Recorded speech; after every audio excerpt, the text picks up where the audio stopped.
வாழ்க வையகம், வாழ்க வையகம், வாழ்க வளமுடன். குரு வாழ்க, குருவே துணை. இன்றைய சிந்தனை உரையை காலத்திற்கேற்ற வழிபாடு என்ற தலைப்பில் வழங்குவதற்காக உலக சமுதாய சேவா சங்கத்தின் மதிப்பிற்குரிய பேராசிரியர் தியாக பரமகுரு ஐயா அவர்கள் தருமபுரியிலிருந்து விண்ணலை வழியே நம்முடன் இணைந்துள்ளார்கள். ஐயா அவர்களின் சிந்தனைக்குள் ஆழ்ந்து செல்வதற்கு முன்பாக ஐயா அவர்களை பற்றிய ஒரு சில விவர குறிப்புகளை அன்பர்களோடு பகிர்ந்து கொள்வதில் பெரும் மகிழ்ச்சி அடைகின்றோம். மதிப்பிற்குரிய பேராசிரியர் தியாக பரமகுரு ஐயா அவர்கள் தருமபுரியை சார்ந்தவர்கள். தருமபுரி மனவளக்கலை மன்றம் தெற்கு அவற்றில் திட்ட அலுவலராக திறம்பட குரு சேவை செய்து வருகின்றார்கள். ஐயா அவர்கள் நமது மனவளக்கலையில் MA பட்டம் பயின்றுள்ளார்கள். இந்த ஒரு அறிமுகம் மட்டுமே ஐயா அவர்கள் அளித்தது. மிகுந்த தன்னடக்கத்துடன் இதை மட்டும் குறிப்பிட்டால் போதும் அம்மா என்று ஐயா அவர்கள் சொல்லிவிட்டார்கள். ஆனால் ஐயா அவர்களை பற்றி ஒரு சில விவர குறிப்புகளை நான் சேகரித்ததிலிருந்து அவற்றை அன்பர்களோடு பகிர்ந்து கொள்வதில் பெரும் மகிழ்ச்சி அடைகின்றேன். ஐயா அவர்கள் 1993 கல்லூரி காலத்திலேயே மனவளக்கலையில் இணைந்துள்ளார்கள். கல்வி தகுதியாக BE computer science engineering Kumaraguru காலேஜில் படித்துள்ளார்கள். இதில் ஒரு சுவாரஸ்யமான விஷயம் என்னவென்றால், ஐயா அவர்களது ஆசிரியர் நமது பெரும் மதிப்பிற்குரிய பேராசிரியர் இளமுருகன் ஐயா அவர்கள். இளமுருகன் ஐயாவின் ஆசிரியர் தற்போதைய பரமகுரு ஐயாவின் அப்பா அவர்கள் தமிழாசிரியராக இருந்துள்ளார்கள். இது ஒரு சுவையான சம்பவம். அடுத்ததாக ஐயா அவர்கள் MBA முடித்துள்ளார்கள். MA Tamil, MA public administration, BA astrology, MSc applied astrology, PG diploma in hospital management, diploma in Siddha சைவ சித்தாந்தம், diploma in astronomy and astrophysics என பல்வேறு பட்டங்களை பெற்றுள்ளார்கள். இவை அனைத்துக்கும் மேலாக ஐயா அவர்கள் நமது தெய்வ திரு மூத்த பேராசிரியர்கள் மகரிஷியின் அணுக்க தொண்டர்கள் சுப்பு ஐயா மரகதம் தம்பதியர்களின் அன்பிற்கு பாத்திரமானவர்கள். அவர்களோடு இணைந்து சிறு வயதில் மனவளக்கலையில் பயிற்சிகள் எடுத்துள்ளார்கள். மேலும் முருகப்பெருமானின் அருள் பெற்ற வள்ளல் திருமுருக கிருபானந்த வாரியார் அவர்களின் வழித்தோன்றல் என்று ஐயாவை குறிப்பிடலாம்.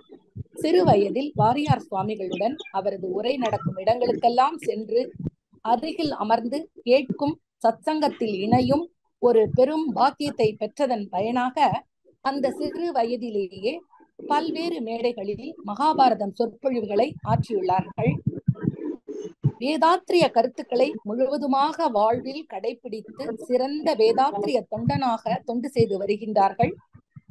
இத்தகு சிறப்பு வாய்ந்த ஐயா அவர்களை இன்றைய சிந்தனை உரையை வழங்குவதற்காக உலக சமுதாய சேவா சங்கத்தின் சார்பாகவும் அன்பர்கள் அனைவர் சார்பாகவும் வாழ்க வளமுடன் என வாழ்த்தி வரவேற்கின்றேன். முதலாவதாக ஐயாவிடம் எனது மன்னிப்பை கோருகின்றேன்.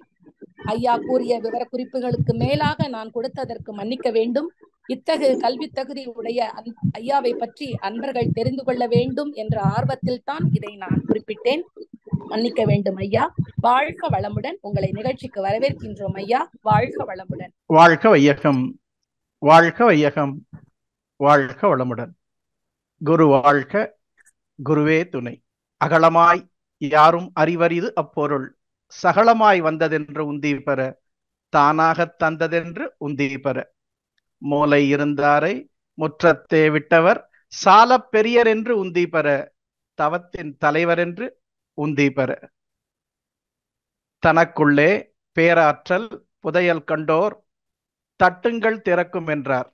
அதற்கு தக்க வழியான அருட்குருவின் தாழ் பணிந்து தவம் பணிந்து தனை உணர இணையத்தின் வழியாக இதயத்தால் இணைந்துள்ள இன்ப அன்பினர் அனைவரின் உயிருக்கு உயிராய் விளங்கும் இறைநிலையை வணங்கி காலத்திற்கேற்ற வழிபாடு என்னும் பொருள் பற்றி சிறிது நேரம் சிந்தித்து தெளிவு பெற முயல்வோம்.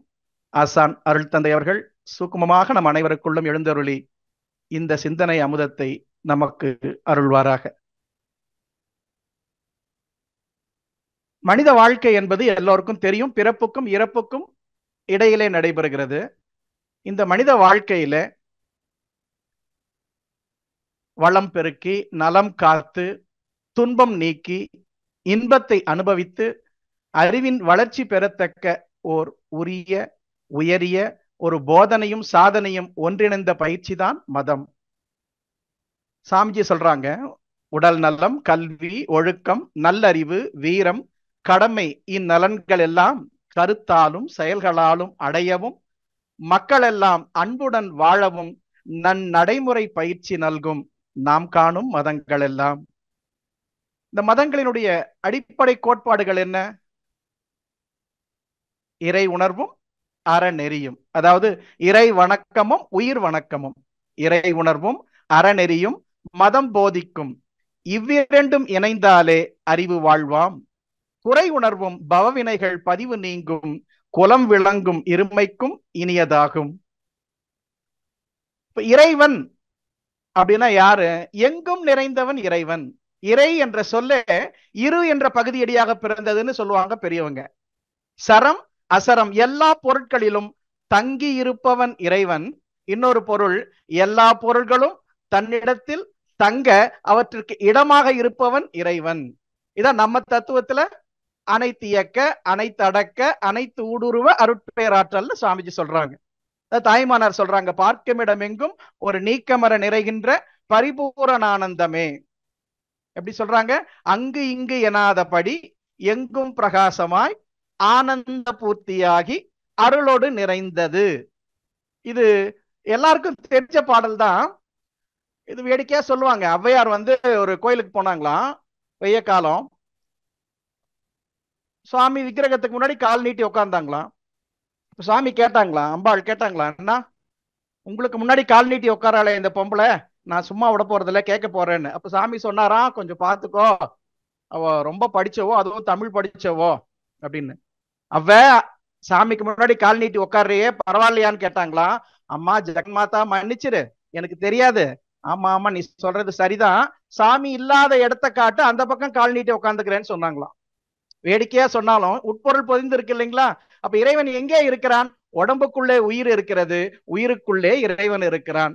டயருக்குள்ள டியூப், டியூபுக்குள்ள காற்று. ஃபுட்பால் இருக்கு, ஃபுட்பாலுக்குள்ள பிளாடர் இருக்கு, பிளாடருக்குள்ள காற்று இருக்கு. அப்படி எல்லா பொருள்களும் நிறைந்து எல்லா பொருள்களையும் இயக்குகின்றதால் அப்பரம்பொருளுக்கு என்ன பேரு? இயவுள் அப்படின்னு சொல்லுவாங்க. இதுதான் பரஞ்சோதி முனிவர் சொல்லுவாங்க, உள்ளோடு புறம் கீழ் மேலாய் உயிர் தோறும் ஒளித்து நின்ற கள்வன். அப்ப அந்த இறைநிலையை எல்லோராலையும் உனை எனதுள் அறியும் அன்பை தருவாயேன்னு அரூப நிலையில் அறிய முடியுமா?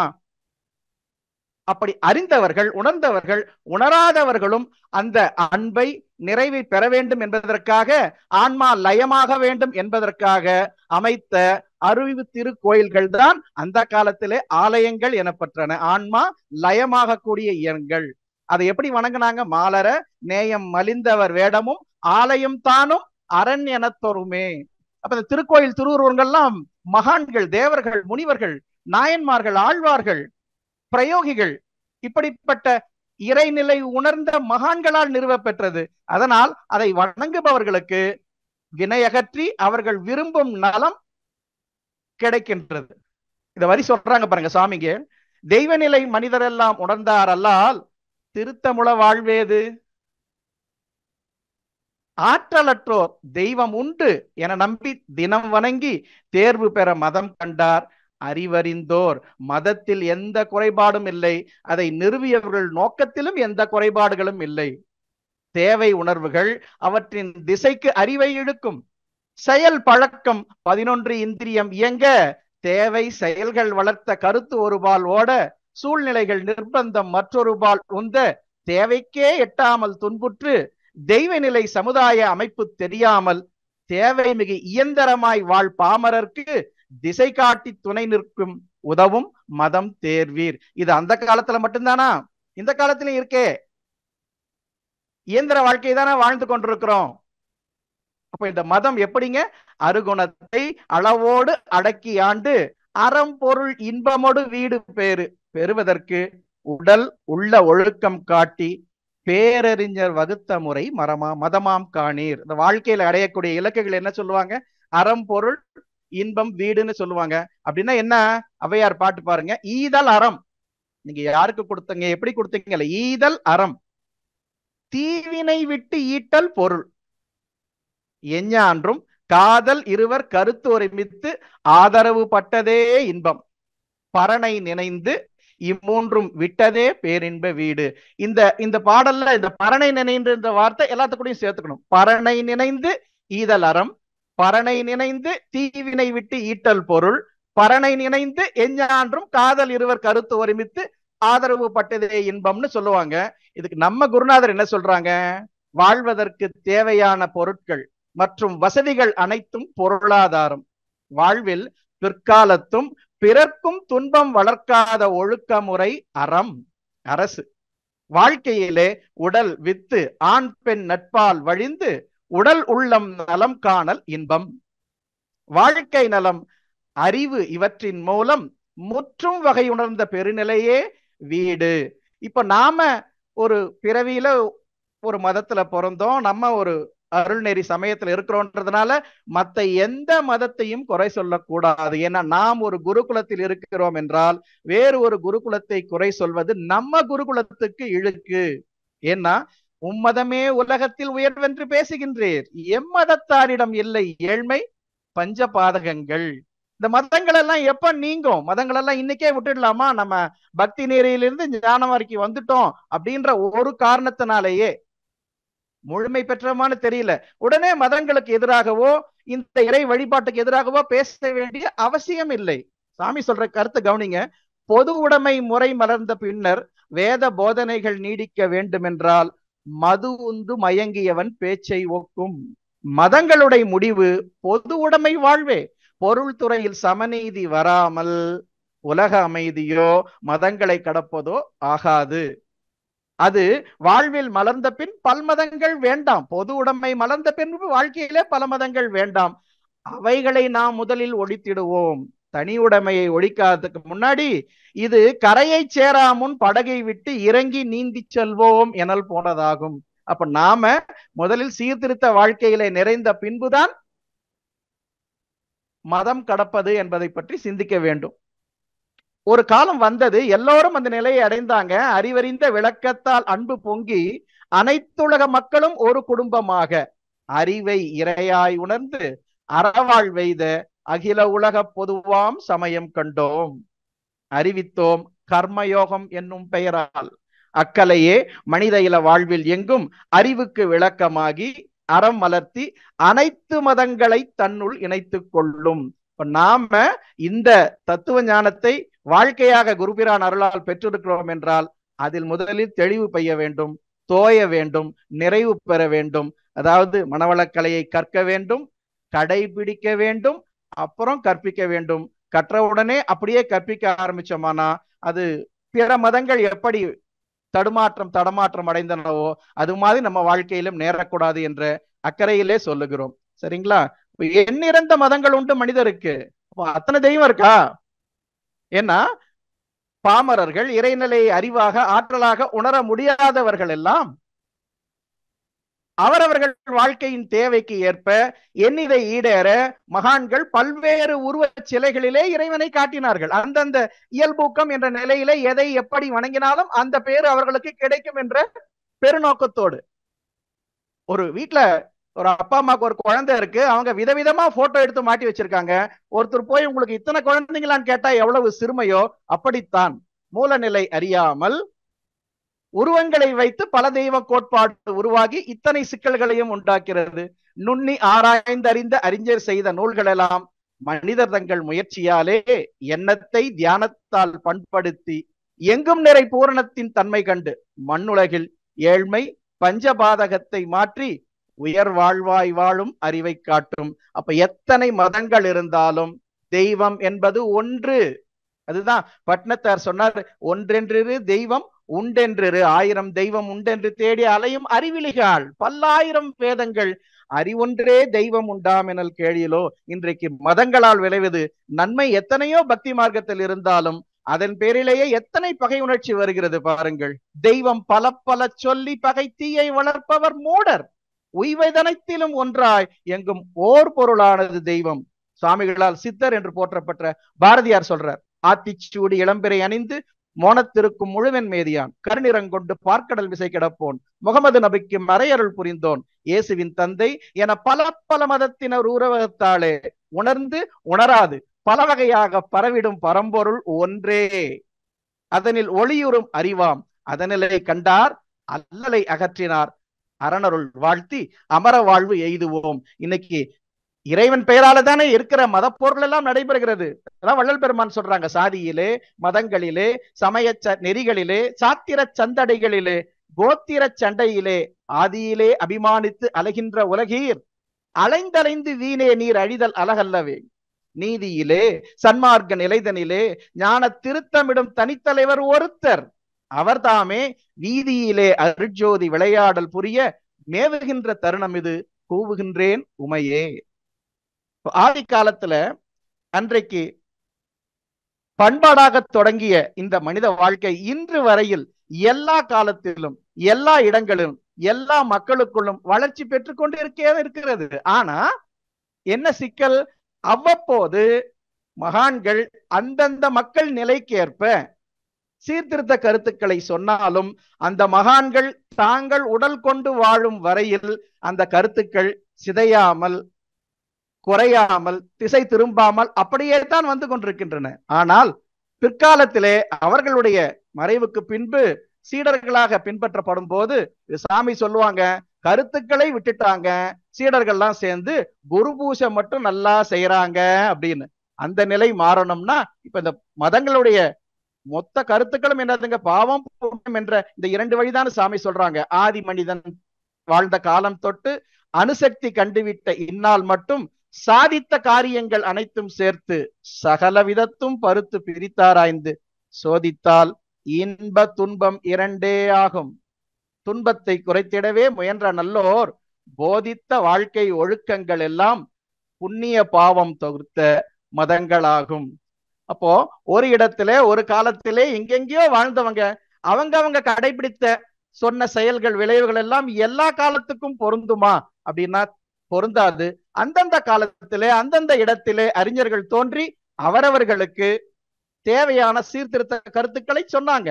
இதைத்தான் நம்ம சாமி சொன்னாங்க, காலங்காலமா கடைபிடிக்கிறதுனாலேயே ஒன்று இன்றைக்கு பொருந்த வேண்டிய அவசியம் இல்லை. எந்தெந்த காலத்தோ இடம் காலம் தேவை இவையொப்ப தோன்றியன எத்தனையோ செயல்கள், அந்த செயல் அக்கருத்து இன்று சிந்தனைக்கோ அனுபவத்திலோ துன்பம் அளிக்கும் எனில் தவிர்ப்போம். இந்த உட்பொருளை உணராதவர்கள் அவரவர்களுக்கு தோன்றிய விஷயங்கள் அவர்களுக்கு செய்த செயல்கள் கருத்துக்களையும் தொடர்ந்து செய்து கொண்டே இருக்கிறாங்க. அது வரைக்கும் பிரச்சனை இல்லை. தனி மனிதனா செய்தா கொஞ்சம் தான் பிரச்சனை.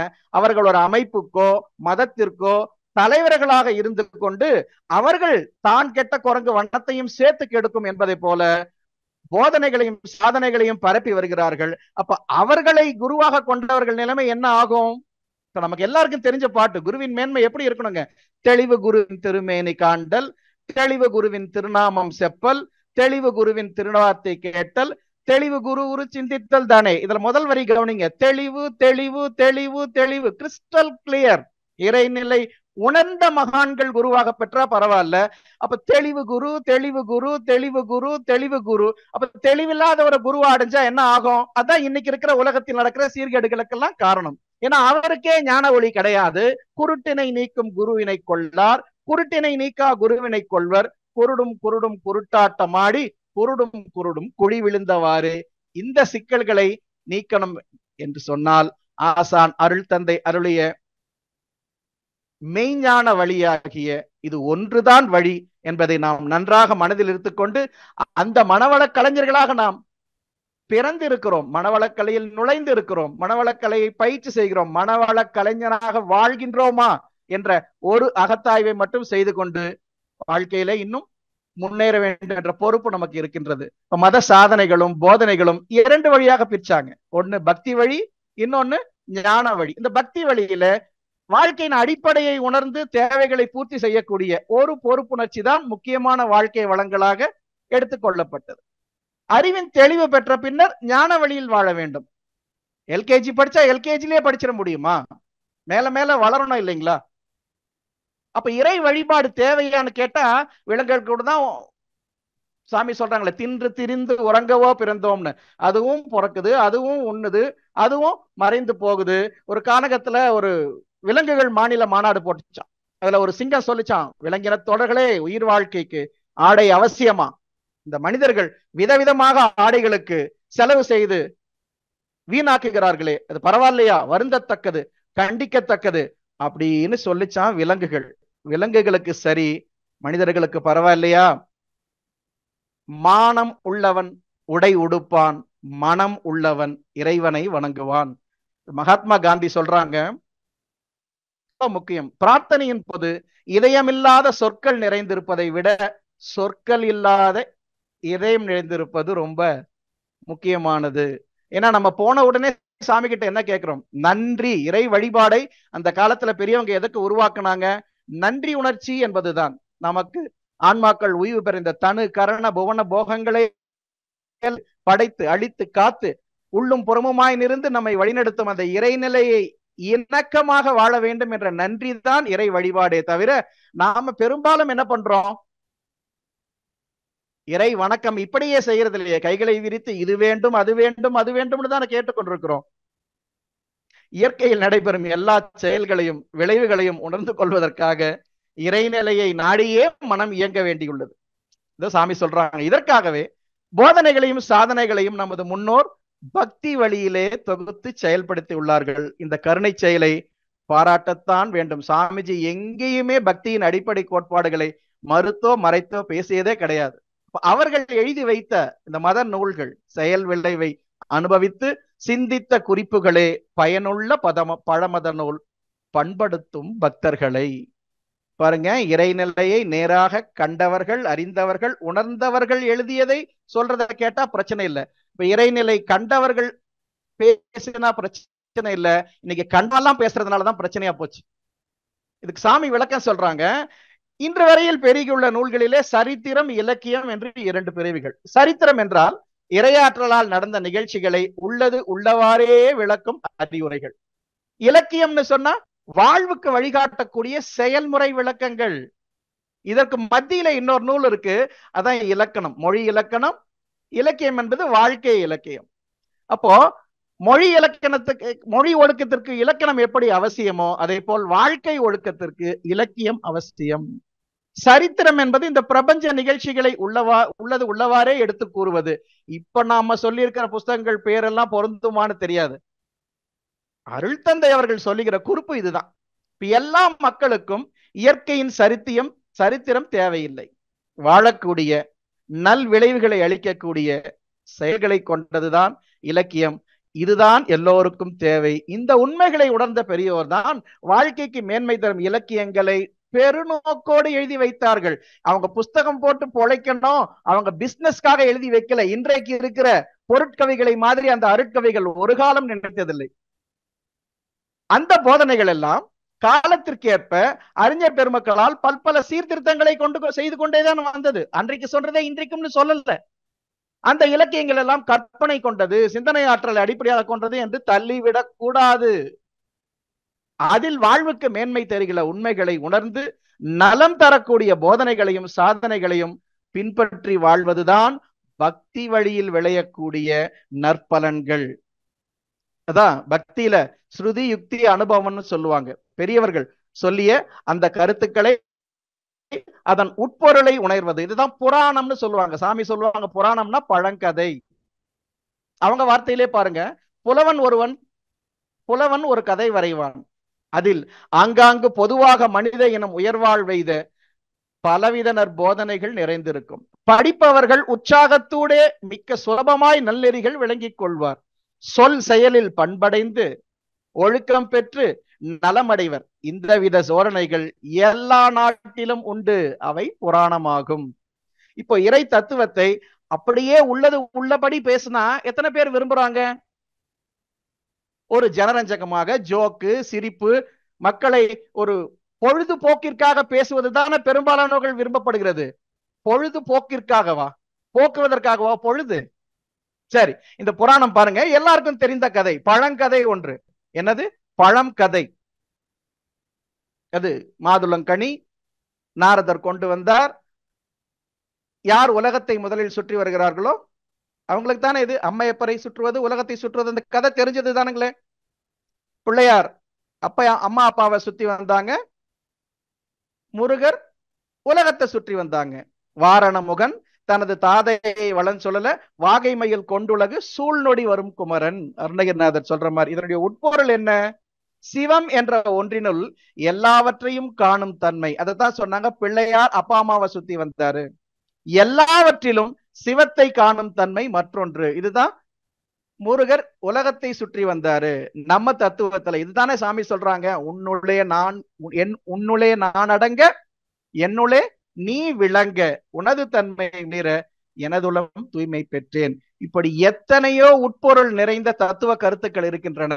ஆனால் அந்த மகான்கள் எந்த நோக்கத்திற்காக இந்த புராணங்களை எழுதி வைத்தார்களோ அதே நோக்கத்திற்காக மக்களால் பின்பற்றப்படவோ இல்ல உணர்ந்து கடைபிடிக்கப்படவோ செய்கிறோமான நாம கொஞ்சம் பொறுப்புணர்வோட நினைச்சு பார்க்கலாம். இப்ப சாதாரணமாக இறைநிலை பற்றிய தோத்திரங்களிலோ அர்ச்சனைகளிலோ வருகின்ற வாக்கியங்கள் எல்லாம் இறைநிலையின் தன்மையை விளக்கவனவாகும். அருள் தந்தை சொல்றாங்க. உதாரணம் பாருங்க, யஜுர்வேதத்துல தைத்திரிய சம்ஹிதை, அதுல நடுநாயகமா இருக்கிறது ஸ்ரீருத்ரம். அதுல மைய பகுதியாக இருப்பது இந்த ஸ்லோகம். நமஸ்தே அஸ்து பகவன் விஸ்வேஸ்வராய மகாதேவாய த்ரியம்பகாய திரிபுராந்தகாய திரிகாக்னி காலாய காலாக்னி ருத்ராய நீலகண்டாய மிருத்யுஞ்சயாய சர்வேஸ்வராய சதா சிவாய ஸ்ரீமன் மகாதேவாய நமஹ. இது அதர்வண வேதத்துல நரசிம்மதாபண்ய உபநிஷத்துல நரசிம்மருக்கு சொல்லக்கூடிய தியான ஸ்லோகம். எல்லாம் கேள்விப்பட்டிருப்பீங்க. ஈசான சர்வ வித்யானாம் ஈஸ்வர சர்வபூதானாம் பிரம்மாதிபதி பிரம்மனாதிபதி பிரம்மா சிவோமே அஸ்து சதா சிவோ. இப்ப சிவம்ன்ற சொல்லுக்கு என்ன அர்த்தம்? சிவம்னா மங்களம். மங்களம். இந்த பாட்டு பாருங்க, காஞ்சி புராணத்துல சிவஞான முனிவர் சொல்றாரு, குறைவிலா மங்கள குணத்தல் ஆதலில் நிறைமலம் அனாதியின் நீங்கி நிற்றலின் அரைகுவன் சிவனென அறிவின் மேலவோ. இறைவன் பெருமையை யாவர் கூறுவார்? இது தமிழ்ல 10 பாட்டு 8 தொகைன்னு சொல்றோம் இல்லைங்களா? அதுல 10 பாட்டுல முதல் பாட்டு திருமுருகாற்றுப்படை. இதுல இறை நாமங்கள் எல்லாம் சொல்லப்பட்டது. இது உட்பொருள் உணர்ந்து பார்த்தா சாமி சொன்ன அதே போல இறை இலக்கணங்கள் தான் சொல்லப்படுது. முந்துனி கண்டுனி முகநமந்து எத்தி கைதொழு பரவி காலுற வணங்கி நெடும்பெரும் செய்யமத்து நீல பைஞ்சுனை ஐவருள் ஒருவன் அங்கை ஏற்ப அறுவர் பயந்த ஆரமர் செல்வ ஆழ்கடு கடவுட் புதல்வ மால்வரை மலைமகள் மகனே மாற்றோர் கூற்றே வெற்றிவெல் போர் கொற்றவை சிறுவ இளையணி சிறப்பின் பழையோல் குளவி வானோர் வணங்குவில் தானை தலைவ மாலை மார்ப நூலறி புறவ செருவில் ஒருவ பொறுவிரல் மல்ல அந்தனர் வெறுக்கை அறிந்தோர் சொல்மலை மங்கையர் கனவ மைந்தரேரே வேல்கெழு தடக்கை சால் பெரும் செல்வ குன்றம் கொன்ற குன்றா கொற்றத்து விண்பொரு நடுவரை குறிஞ்சி கிழவ பலர்புகள் நன்மொழி புலவரேரே அரும்பெறல் மரபில் பெரும் பெயர் முருக நசையுணர் காத்தும் இசை பெயராள அலந்தோர் கழிக்கும் புலம்பூன் சேய் மண்டமர் கடந்தனின் வென்றாட அகலத்து பரிசிலர் தாங்கும் உருகலு நெடுவேல் பெரியோர் ஏத்தும் பெரும் பெயர் இயவுள் சூர்மருங்கருத்த மைம்பின் மதவழி போர்மிகு பொருண குறிசில் என பல யானரை அளவையின் ஏத்தி ஆனாது நின்னளந்து அறிதல் மண்ணுயிர்க்கு அருமையின் நின்னடி உள்ளி வந்தனன் நின்னோடு புறையுணர் இல்லா புலமையோய். திருமுருகாற்றுப்படையில நக்கீரர் தேவர் சொல்றார். இதெல்லாம் தான் மந்திரங்கள்னு சொன்னாங்க. சமஸ்கிருதத்துல மண்ண நினைப்பது, திரான காப்பாற்றுவது, நினைப்பவனை காப்பாற்றுவதுதான் மந்திரங்கள்னு சொன்னாங்க. இது தமிழ் வேதம் என்ன சொல்லுது? தொல்காப்பியம் நிறைமொழி மாந்தர் ஆணையிற் கிளந்த மலைமொழிதாமே மந்திரம் என்ப. நிறைமொழி மாந்தர் பெருமை நிலைத்து மறைமொழி காட்டிவிடும் திருக்குறள். இது கருத்துக்களைத்தான் சாமிஜி சொல்றாங்க. இறைநிலை உணர்ந்த மாமனிதர் அவர் என்ன சொல்றாரோ அதெல்லாம் மந்திரம் என்பது நாம் இன்னும் முற்றாக உணர்ந்து கொள்ள வேண்டிய விஷயம். உன்னருளே என் உளத்தில் கருத்தாய் மாறி உருண்டு உருண்டு வார்த்தைகளாய் கவிகளாகி சின்மயமாய் என் அறிவை மாற்றிக்கொண்டு சிறப்புடைய நீரோடை போல ஓடி அன்பர்கள் உள்ளத்தை நிரப்பும் போது அடையும் பேரின்பத்திற்கு எல்லை இல்லை.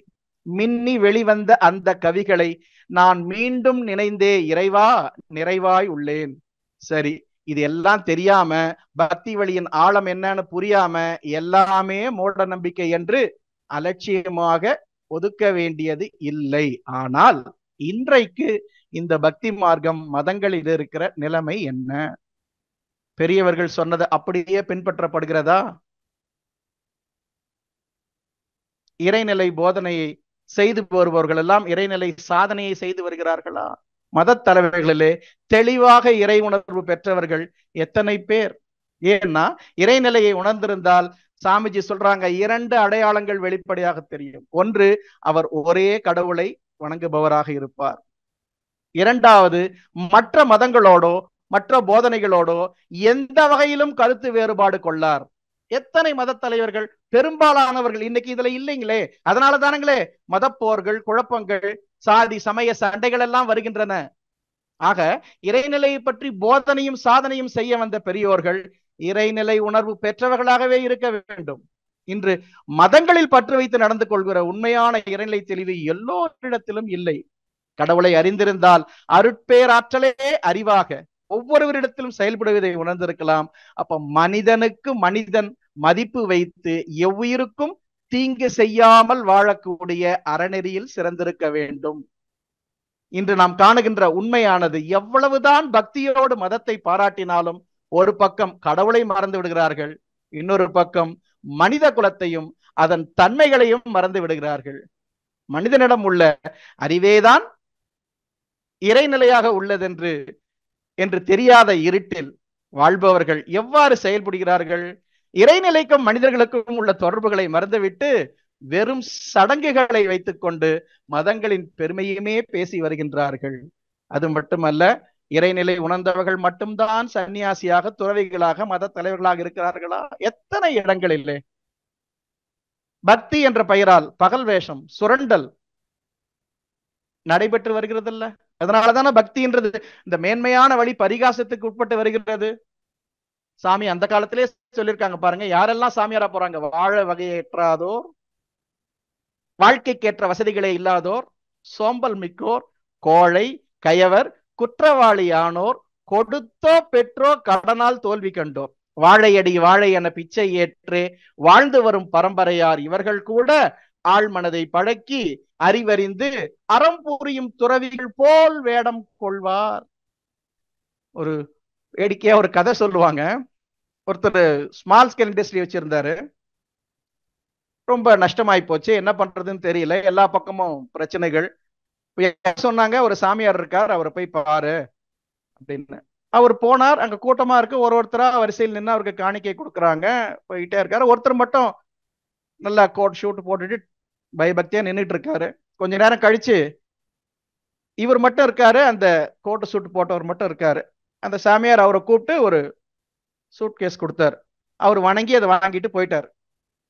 கொஞ்ச நேரம் கழிச்சு இவர் போய், சாமி நான் ஸ்மால் ஸ்கேல் இண்டஸ்ட்ரி வச்சிருந்தேன். ஆமா ஆமா, எஸ்எஸ்ஐ வச்சிருந்தியா? ஒழுங்கா நடக்கலையா? எல்லா பிரச்சனையும் வந்ததா? என்ன பண்றதுன்னு தெரியலையா? நானும் அப்படிதான் இருந்தேன்.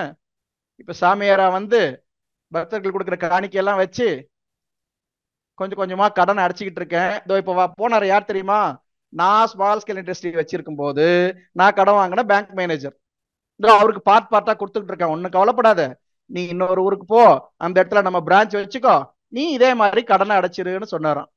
வேடிக்கையா சொன்னாலும் பல இடங்களிலே இது நடந்து கொண்டு இருக்கிறதா இல்லையா? உள்ளுணர்வை கேட்டு நாமே உறுதி செய்து கொள்ளலாம்.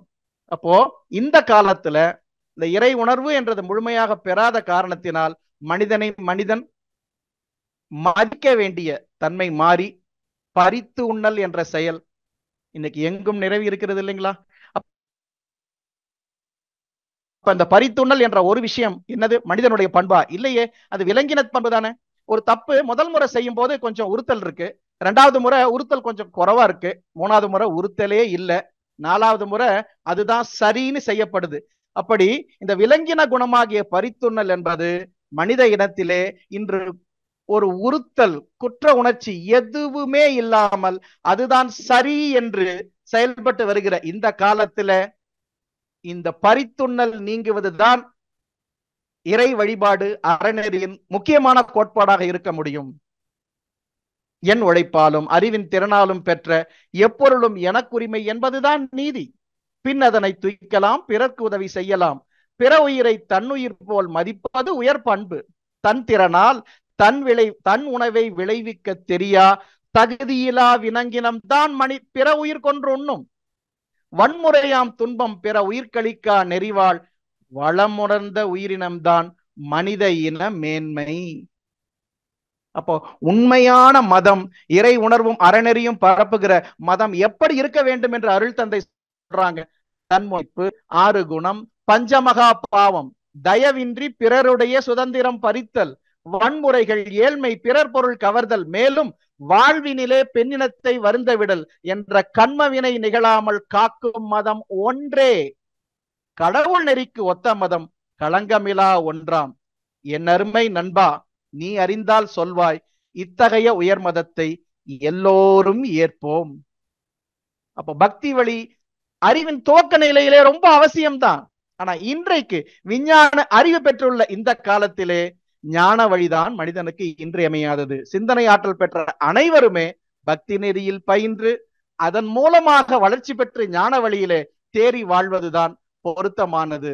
இதுதான் சாமி அந்த காலத்திலையும் சொன்னாங்க. இந்த காலத்திற்கு ஏற்ற வழிபாடு என்பது விஞ்ஞான வளர்ச்சி, அது மேலும் மேலும் ஓங்கி விந்தைகளும் சந்தைகளும் விரிந்த காலம். இப்போ அஞ்ஞான காலம். அதில் ஆங்காங்கு அவ்வப்போ அறிவு நிலை உயராமுன் மக்கள் வாழ்வில் ஓங்க மெய்ஞான நெறி கண்ட மேலறிவினோர்கள் மிக எளிய பக்தி வழி மிக உயர்ந்தது என்றார். இஞ்ஞானம் இக்கால நிலைமைக்கு போதா, இதை நிறைக்க உண்மை நெறி பக்தி நெறியோடு இணைப்போம். அப்ப இறைநிலையை அறிவாக, ஆற்றலாக, உயிருக்கு உயிராக உணர்கிற அந்த அகத்தவத்தை பயின்றால் ஒழிய நிறைவு என்பது மனிதனுக்கு நிலைக்காது. இத்தகைய உயர் சமய நெறி வகுத்து உள்ளேன். இது உலக பொதுவாம் அருள் நெறி சமயமாகும். ஒத்ததிது உலகெங்கும் வாழ் மக்கட்கெல்லாம் ஒரே தெய்வம் சுத்தவெளி உயர் அருட்பேராற்றல் சுத்த சன்மார்க்க நெறி ஒத்து உதவி வாழும் தூய காந்த தத்துவமே இதற்கு வேதமாகும். எத்தகைய உயிர்கட்கும் இன்ப நிலை காத்து இறைநிலையோடு இணைந்து அறம் ஆற்றி வாழும் பேரு. சாமி அவ்வளவு உருக்கமா சொல்றாங்க. மனம் எனும் புனிதமான வாழ்க்கை நெறி சீர்திருத்த வேண்டும் என்பதற்காக சிந்தித்து கண்ட தெளிவிலே நமக்கு வழங்கிய அருட்கொடைதான் இந்த 5 ஒழுக்க பண்பாடு. யாருக்கும் துன்பம் தராத தூய நெறி. அதுதானே மதங்களின் நோக்கமாக இருக்க முடியும். இது புராணங்களை ஒதுக்கிறதுக்கு இல்ல. வியாசர் சொல்லுவாங்க, அஷ்டாதச புராணேச வியாசஸ்ஸ வசனத்வஜ. 18 புராணங்களை சொன்ன வியாசர் என்ன சொன்னாங்க? பரோபகாரம் புண்ணியாய பாபாய பரபீடனம். அதான நமக்கு 2 ஒழுக்க பண்பாடா சாமி கொடுத்திருக்காங்க. எல்லாருக்கும் தெரிஞ்சது தானுங்களே. புதியதொரு பண்பாடு உலகுக்கு வேண்டும். போதை, போர், பொய், புகை ஒழித்து அமுல் செய்வோம். அதிக சுமை ஏதும் இல்லை. அவரவர்தம் அறிவின் ஆற்றலினால் உடல் உழைப்பால் வாழ்வதென்ற முடிவும் மதிப்பிறழ்ந்து மற்றவர்கள் மனம் உடல் வருத்தா மானெறியும் உணவுக்கு உயிர் கொல்லா நோன்பும் பொது விதியாய் பிறர் பொருளை வாழ்க்கை சுதந்திரத்தை போற்றி காத்தும் பிறர் துன்பம் போக்கும் அன்பும் வேண்டும். நாம நல்லா இந்த பாடலை சொல்றோம், நல்லா எல்லாருக்கும் போதிக்கிறோம், கொஞ்சம் கடைபிடிக்கவும் செய்யறோம். இன்னும் அருள் தந்தை அவர்கள் எந்த நோக்கத்திற்காக அவங்க இதையெல்லாம் உணர்ந்து நமக்கு ஓதினார்கள்? நாம் வெறும் ஓதிக்கொண்டே இருக்கக்கூடாது, ஓதி உணர்ந்து உய்வு பெற வேண்டும். அப்பதான் அந்த மகானுடைய அந்த தியாகம், அந்த உழைப்பு முழுமை பெறும் என்ற அன்பு வேண்டுகோளாக வைத்துக்கொண்டு, இந்த விலங்கின பண்பு மாற வேண்டும் அப்படின்னு சொன்னா அந்த 5 ஒழுக்க பண்பாடு தான் இந்த காலத்திற்கு ஏற்ற வழிபாடு. 5 ஒழுக்க பண்பாடு தான் எந்த காலத்திற்கும் ஏற்ற வழிபாடு. இதைத்தான் அதனுடைய பெருமையை சொல்றாங்க. அனைத்தாற்றல் சுத்தவெளி அனைத்தியக்க ஆற்றல் ஆதி பரம்பொருளை உணர் அறிவு பெற்ற மனிதர் வினைப்பயனாய் பலப்பலவாம் துன்பங்களில் ஆழ்ந்து வெறுப்படைந்து மனம் நொந்து வருந்துவதை நோக்கி நினைந்து உள்ளம் நைந்துருகி நின்ற போது என்னுள் நிறை இயற்கை 5 ஒழுக்க நெறி வாழ்வை தெளிவாய் எனை தேர்ந்து என்னுள்ளே இனிது உணர்த்தியது எந்நாட்டு மக்களுக்கும் ஏற்றதென உணர்ந்தேன். நம்ம பிற மதங்களிலே காலங்காலமாக வர மதங்களிலே வருகிற அந்த சிக்கலை போல சத்தியத்தை மறந்துவிட்டு சடங்குகள் என்ற சக்கையில் மட்டும் நாம் சிக்கிக்கொள்ள வேண்டாம் கூடாது என்ற உயர் நெறியில்தான் அருள் தந்தை இந்த 5 ஒழுக்க பண்பாடை நமக்கு வழங்கி இருக்காங்க. இது எல்லாருக்கும் தெரிந்த பாடல்கள், திரும்ப திரும்ப சொல்லுவதால் ஒன்றும் குற்றம் கிடையாது. ஐந்தொழுக்க பண்பாடாம் அறவழியை இங்கே அறிவில் இறை உணர்த்தியவாறு அனைவருக்கும் சொன்னேன், சிந்திப்பீர். இந்நெறியை சிறந்ததெனக் கண்டால் செயல்படுத்த எழுமையோடு சீர்மையும் உண்டன்றோ. எந்த இடத்திலும் மக்கள் இத்தூய பண்பை ஏற்று நடந்தால் விளைவு எவ்வாறு அமையும்? அந்த பெரும் அமைதி நிலை உங்கள் அனைவருக்கும் அறிவுக்கு பொருந்துமெனில் அதை ஏற்போம் வாரீர். இதுதான் நம்ம ஆசானுடைய ஸ்பெஷாலிட்டி. நான் சொல்றேன் கேளுன்னே அங்க சொல்லல, அறிவுக்கு பொருந்துமெனில் அதை ஏற்போம் வாரீர். சாய்ஸ்லெஸ் லைஃப்ல சுவாமி நமக்கு சாய்ஸ் கொடுக்குறாங்க. இறை அறிவறிந்து இறையுணர்ந்த அனுபவத்தில் அறநெறியில் பெறலாது வாழ்ந்த முன்னோர் அறிஞர்களை வணங்கி கொண்டு அவர்கள் உலகு கழித்த வாழ்க்கை செல்வம் அறிவறிந்து மனித குலம் வாழ்வதற்கேற்ற அறநெறியின் தொகுப்பு தான் ஐந்தொழுக்கம். அறிவறிந்த உள்ளொளியில் அனைத்து நலம் காத்து அகம் என்னும் கருமைய தூய்மையோடு வாழ்வோம்.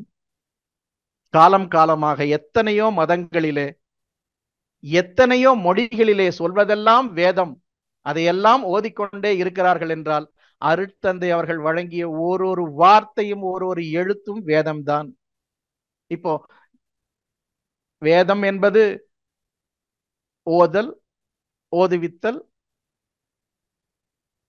வேட்டல், வேட்பித்தல், ஈதல், ஏற்றல் என்ற நிலையிலே எப்பொழுதும் அதை கடைபிடிக்கப்படுகிறதே. இந்த அருள் தந்தை அவகைய பிரம்மஞான தமிழ்மறை, இந்த ஞான களஞ்சிய பாடல்களை 1854 பாட்டுன்னு இருக்கு, பிரிண்ட் பண்ணிருக்காங்க. ஒரு முறையாவது நாம் முழுமையாக படித்திருக்கிறோமா? இப்ப எல்லாரும் படிக்க ஆரம்பிச்சிருக்கிறோம். கொஞ்சம் படித்துக்கொண்டே இருப்பதை தாண்டி ஓதி உணர்ந்து கொஞ்சம் அதை நாம் கடைபிடிக்க வேண்டும் என்ற அன்பு வேண்டுகோளோடு, இந்த நிலை அறிவே சிவம் என்று உணர்ந்து விட்டால் ஆற்றலாம் சக்தி நம்முள் அதிகமாகும்.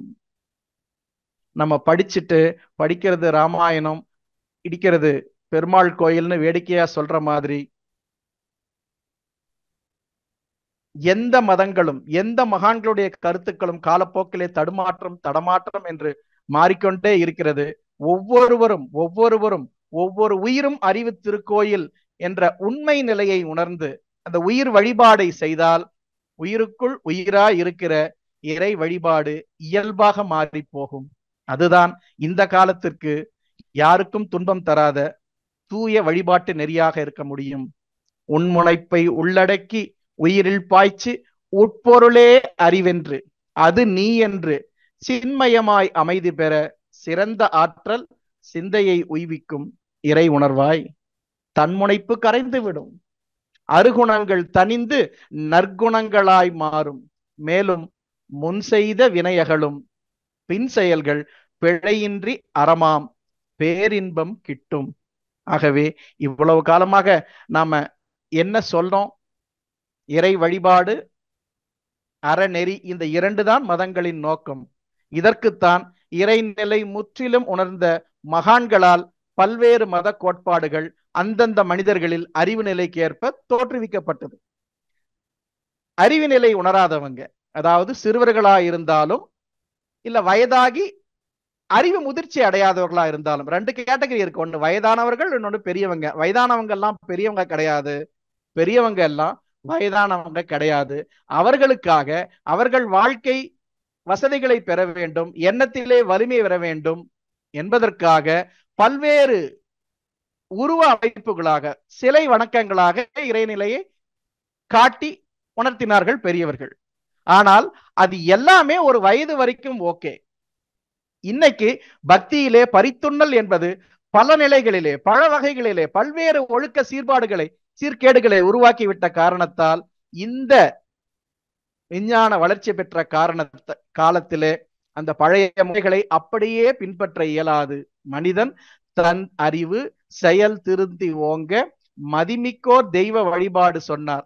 மனிதனிடம் மனிதன் பொருள் பறிக்கும் வாய்ப்பாய் மாறி விரிகின்றது இது பரவலாக. மனிதனுடைய அறிவு செயல் திருத்தத்திற்கு மாறாக கேடுபல விளைய கண்டோம். மனிதன் இவ்விஞ்ஞான காலம் ஒப்ப மனநிலையை மெய்விளக்க தவம் உயர்த்தும். அப்போ பல்வேறு காலமாக பழக்கமாக வருகிற காலங்களை எல்லாம் மாற்றி மெய்விளக்க தவம் என்ற இந்த அருள்நெறி சமயத்தை விளக்கமாக வாழ்க்கையாக மாற்றி நலம் பெற வேண்டும் என்ற உயர்ந்த நோக்கத்தோடு இந்த நிறைவான அருட்தந்தையின் வேத மொழிகளை மீண்டும் ஒரு முறை சொல்லவும் சிந்திக்கவும் வாய்ப்பளித்த அனைவருக்கும் நன்றி கூறி இந்த உரையை நிறைவு செய்கிறோம்.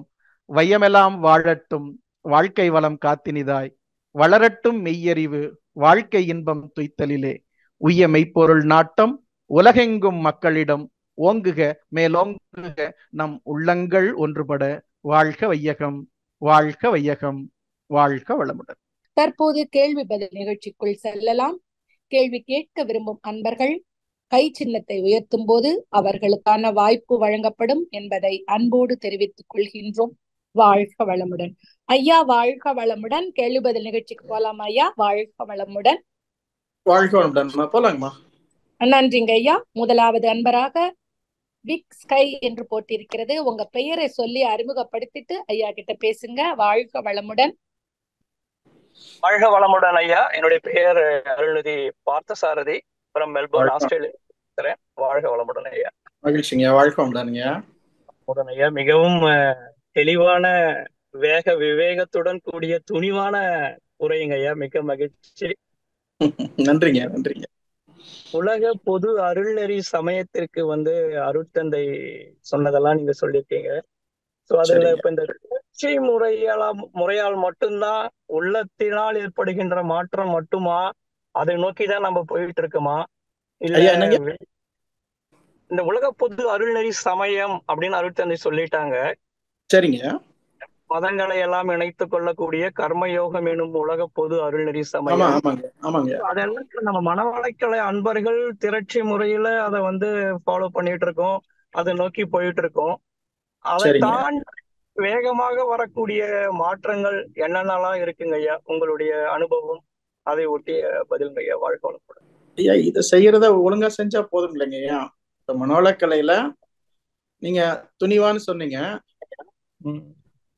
சாமிஜி ஒரு பாட்டு இது சொல்லுவாங்க இல்லைங்களா, நம்ம மனிதர்களாக பிறந்துட்டோம் ஆனா மனிதர்களாக வாழ்கிறோமான்னு கேட்பாங்க இல்லைங்களா.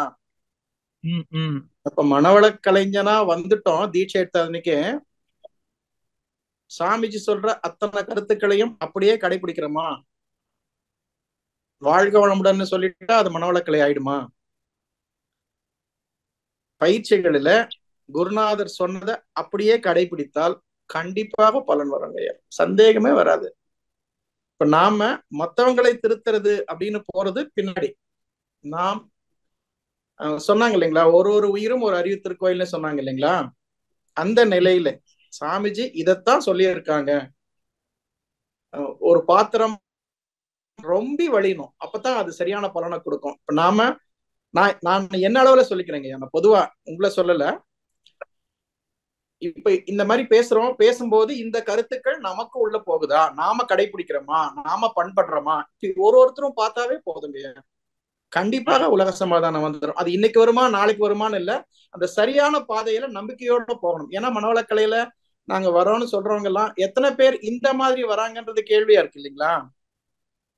உடற்பயிற்சி கத்துக்கிறாங்க, தவம் கத்துக்கிறாங்க, காய்கல்பம் பண்றாங்க, நல்லா பேச. எங்க வாத்தியார் சொல்வார், என்ன பண்ண கண்ணே இவ்வளவு நாளா நல்லா பேச கத்துக்கிட்டு இருக்கோம், இன்னும் ஆழ்ந்து பயிற்சி பண்றோமான்னு கேட்பாரு. எப்ப பார்த்தாலும் அதுதான் கேட்பாருங்க. நான் அதைத்தான் நினைச்சுப்பேன்.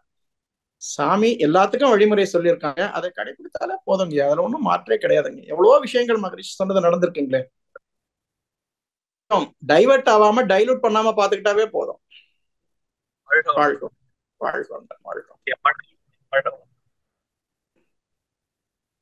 நன்றி ஐயா. வாழ்க வளமுடன். அடுத்த அன்பராக கிருபாநிதி அம்மா அவர்களை அன்போடு அழைக்கின்றோம். வாழ்க வளமுடன் அம்மா. சந்திராமா வாழ்க வளமுடன். ஐயா வாழ்க வளமுடன் ஐயா. வாழ்க வளமுடன் ஐயா. ஐயா உங்களை சந்திராமா அறிமுகப்படுத்தையிலேயே ஒரு 50 வருஷத்துக்கு முன்னாடி போயிட்டு வந்த மாதிரி இருந்துச்சு. ஏன்னா எங்க அப்பா கிருபானந்த வாரியாருடைய ஒரு பெரிய பக்தர் உள்ள வெறி பிடிச்சவர் எங்க அப்பா. அந்த பேரை தான் எனக்கு பையன் பொண்ணா பிறந்து கூட கிருபா நிதின்னு வச்சுட்டாரு. அப்படியே அவர் பேரை தான் எனக்கு அப்படியே வச்சாரு. அவ்வளவு சந்தோஷங்க. ஆமா, அதனால நீங்க அவர் பக்கத்துல உட்கார்ந்ததோ என்ன முதல்ல 4 தடவை பாத்திருக்கேன். எல்லாம் கூட்டி போயிருக்காங்க எங்க ஏரியாவுக்கு வரும். அதனால கொஞ்ச நேரம் அதுலயே நினைச்சேன் கிருபானந்த வாரியாரோட அதனாலதான் உங்களுடைய தமிழ் இப்படி அப்படியே தாய் மாதிரி விளையாண்டதோ என்னமோ தெரியலையா. ரொம்ப நன்றி, ரொம்ப அருமையா இருந்தது. ரொம்ப சிந்திக்கணும் ஐயா, உடனே கேட்டு எல்லாமே தெளிஞ்சிட முடியாது. நம்ம யூடியூப்ல வரையில ஒரு 2 தடவை கேட்டு இன்னும் புரிஞ்சுக்கலாம். நன்றி ஐயா. ஒரு 40 நிமிஷம் தானுங்களேங்க அதுக்குள்ள இருக்கணும். கரெக்ட். அவங்க சொன்னதுதான் மனவளக்கலை, அவர் சொன்னதுக்கு நோட்ஸ் மனவளக்கலை, சாமிஜி சொன்னதுக்கு நோட்ஸ் அவங்க சொன்னது. எனக்கு அப்படித்தான், எனக்கு ஒண்ணும் வேறுபாடே தெரியல 2 பேர் சொன்னது. நன்றி ஐயா, ரொம்ப சிறப்பு ஐயா. நீங்க அழகா பேசையில பக்தி வழி ஞான வழி அது நமக்கு மனவளக்கலை அன்பர்களுக்கு நல்லாவே புரியும். இப்ப இறை வணக்கம் உயிர் வணக்கம் அப்படி தனித்தனியே கொடுத்தீங்க. இறை வணக்கம் அப்படின்னா உயிர் வணக்கம். அது மாதிரி சரித்திரம், இலக்கியம், இலக்கணம். இப்ப சரித்திரம் நல்லா தெரியும்.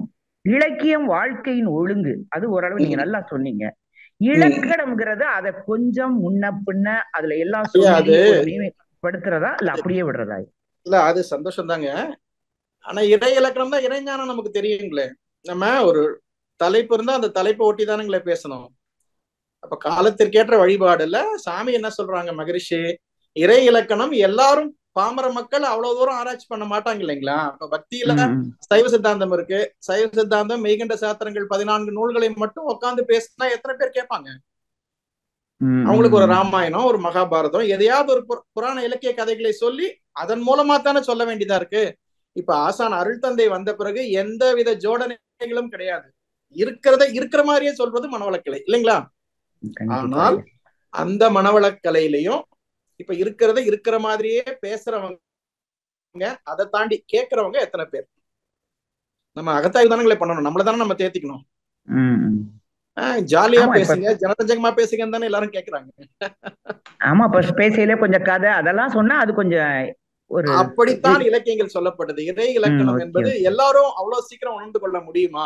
நீங்க அரியர் சாமிகள் சொன்னீங்க, அவங்க கிட்ட நம்ம உறவினர் ஒருத்தர் கேட்டாங்க, காஞ்சிபுரத்துல சாமி 48 நாள் நீங்க சைவ சித்தாந்தம் மட்டும் பேசணும் அப்படின்னு. சாமி சிரிச்சுக்கிட்டே சொன்னாங்க. 2 பேர் கூட கேட்க மாட்டாங்க பண்ணாரு. ஆனால் அவங்க பேசினது எழுதுனது எல்லாமே தத்துவமயம் தான். சாமிஜியோடவா ஜனரஞ்சகமா பேச முடியும்? இறை இலக்கணத்தை எவ்வளவு ஜாலியா சொல்லுவாங்க. அவங்க நம்ம லெவலுக்கு இறங்கி எல்லாரையும் சொல்லியிருக்காங்க. நாம இன்னும் எதிர்பார்த்துக்கிட்டு இருக்கோம். குருநாதர் சொல்லிட்டா அவ்வளவுதான் ஃபைனல், அதை கடைபிடித்தா போதும். இந்த நம்ம வசதிக்கு நம்ம போறோம் இல்லைங்களாங்க, அதான் தியரி ஆஃப் கன்வீனியன்ஸ் சொல்லுவாங்க. நம்ம வசதிக்கு போனோம்னா அது நடக்கிறது தான் நடக்கும்.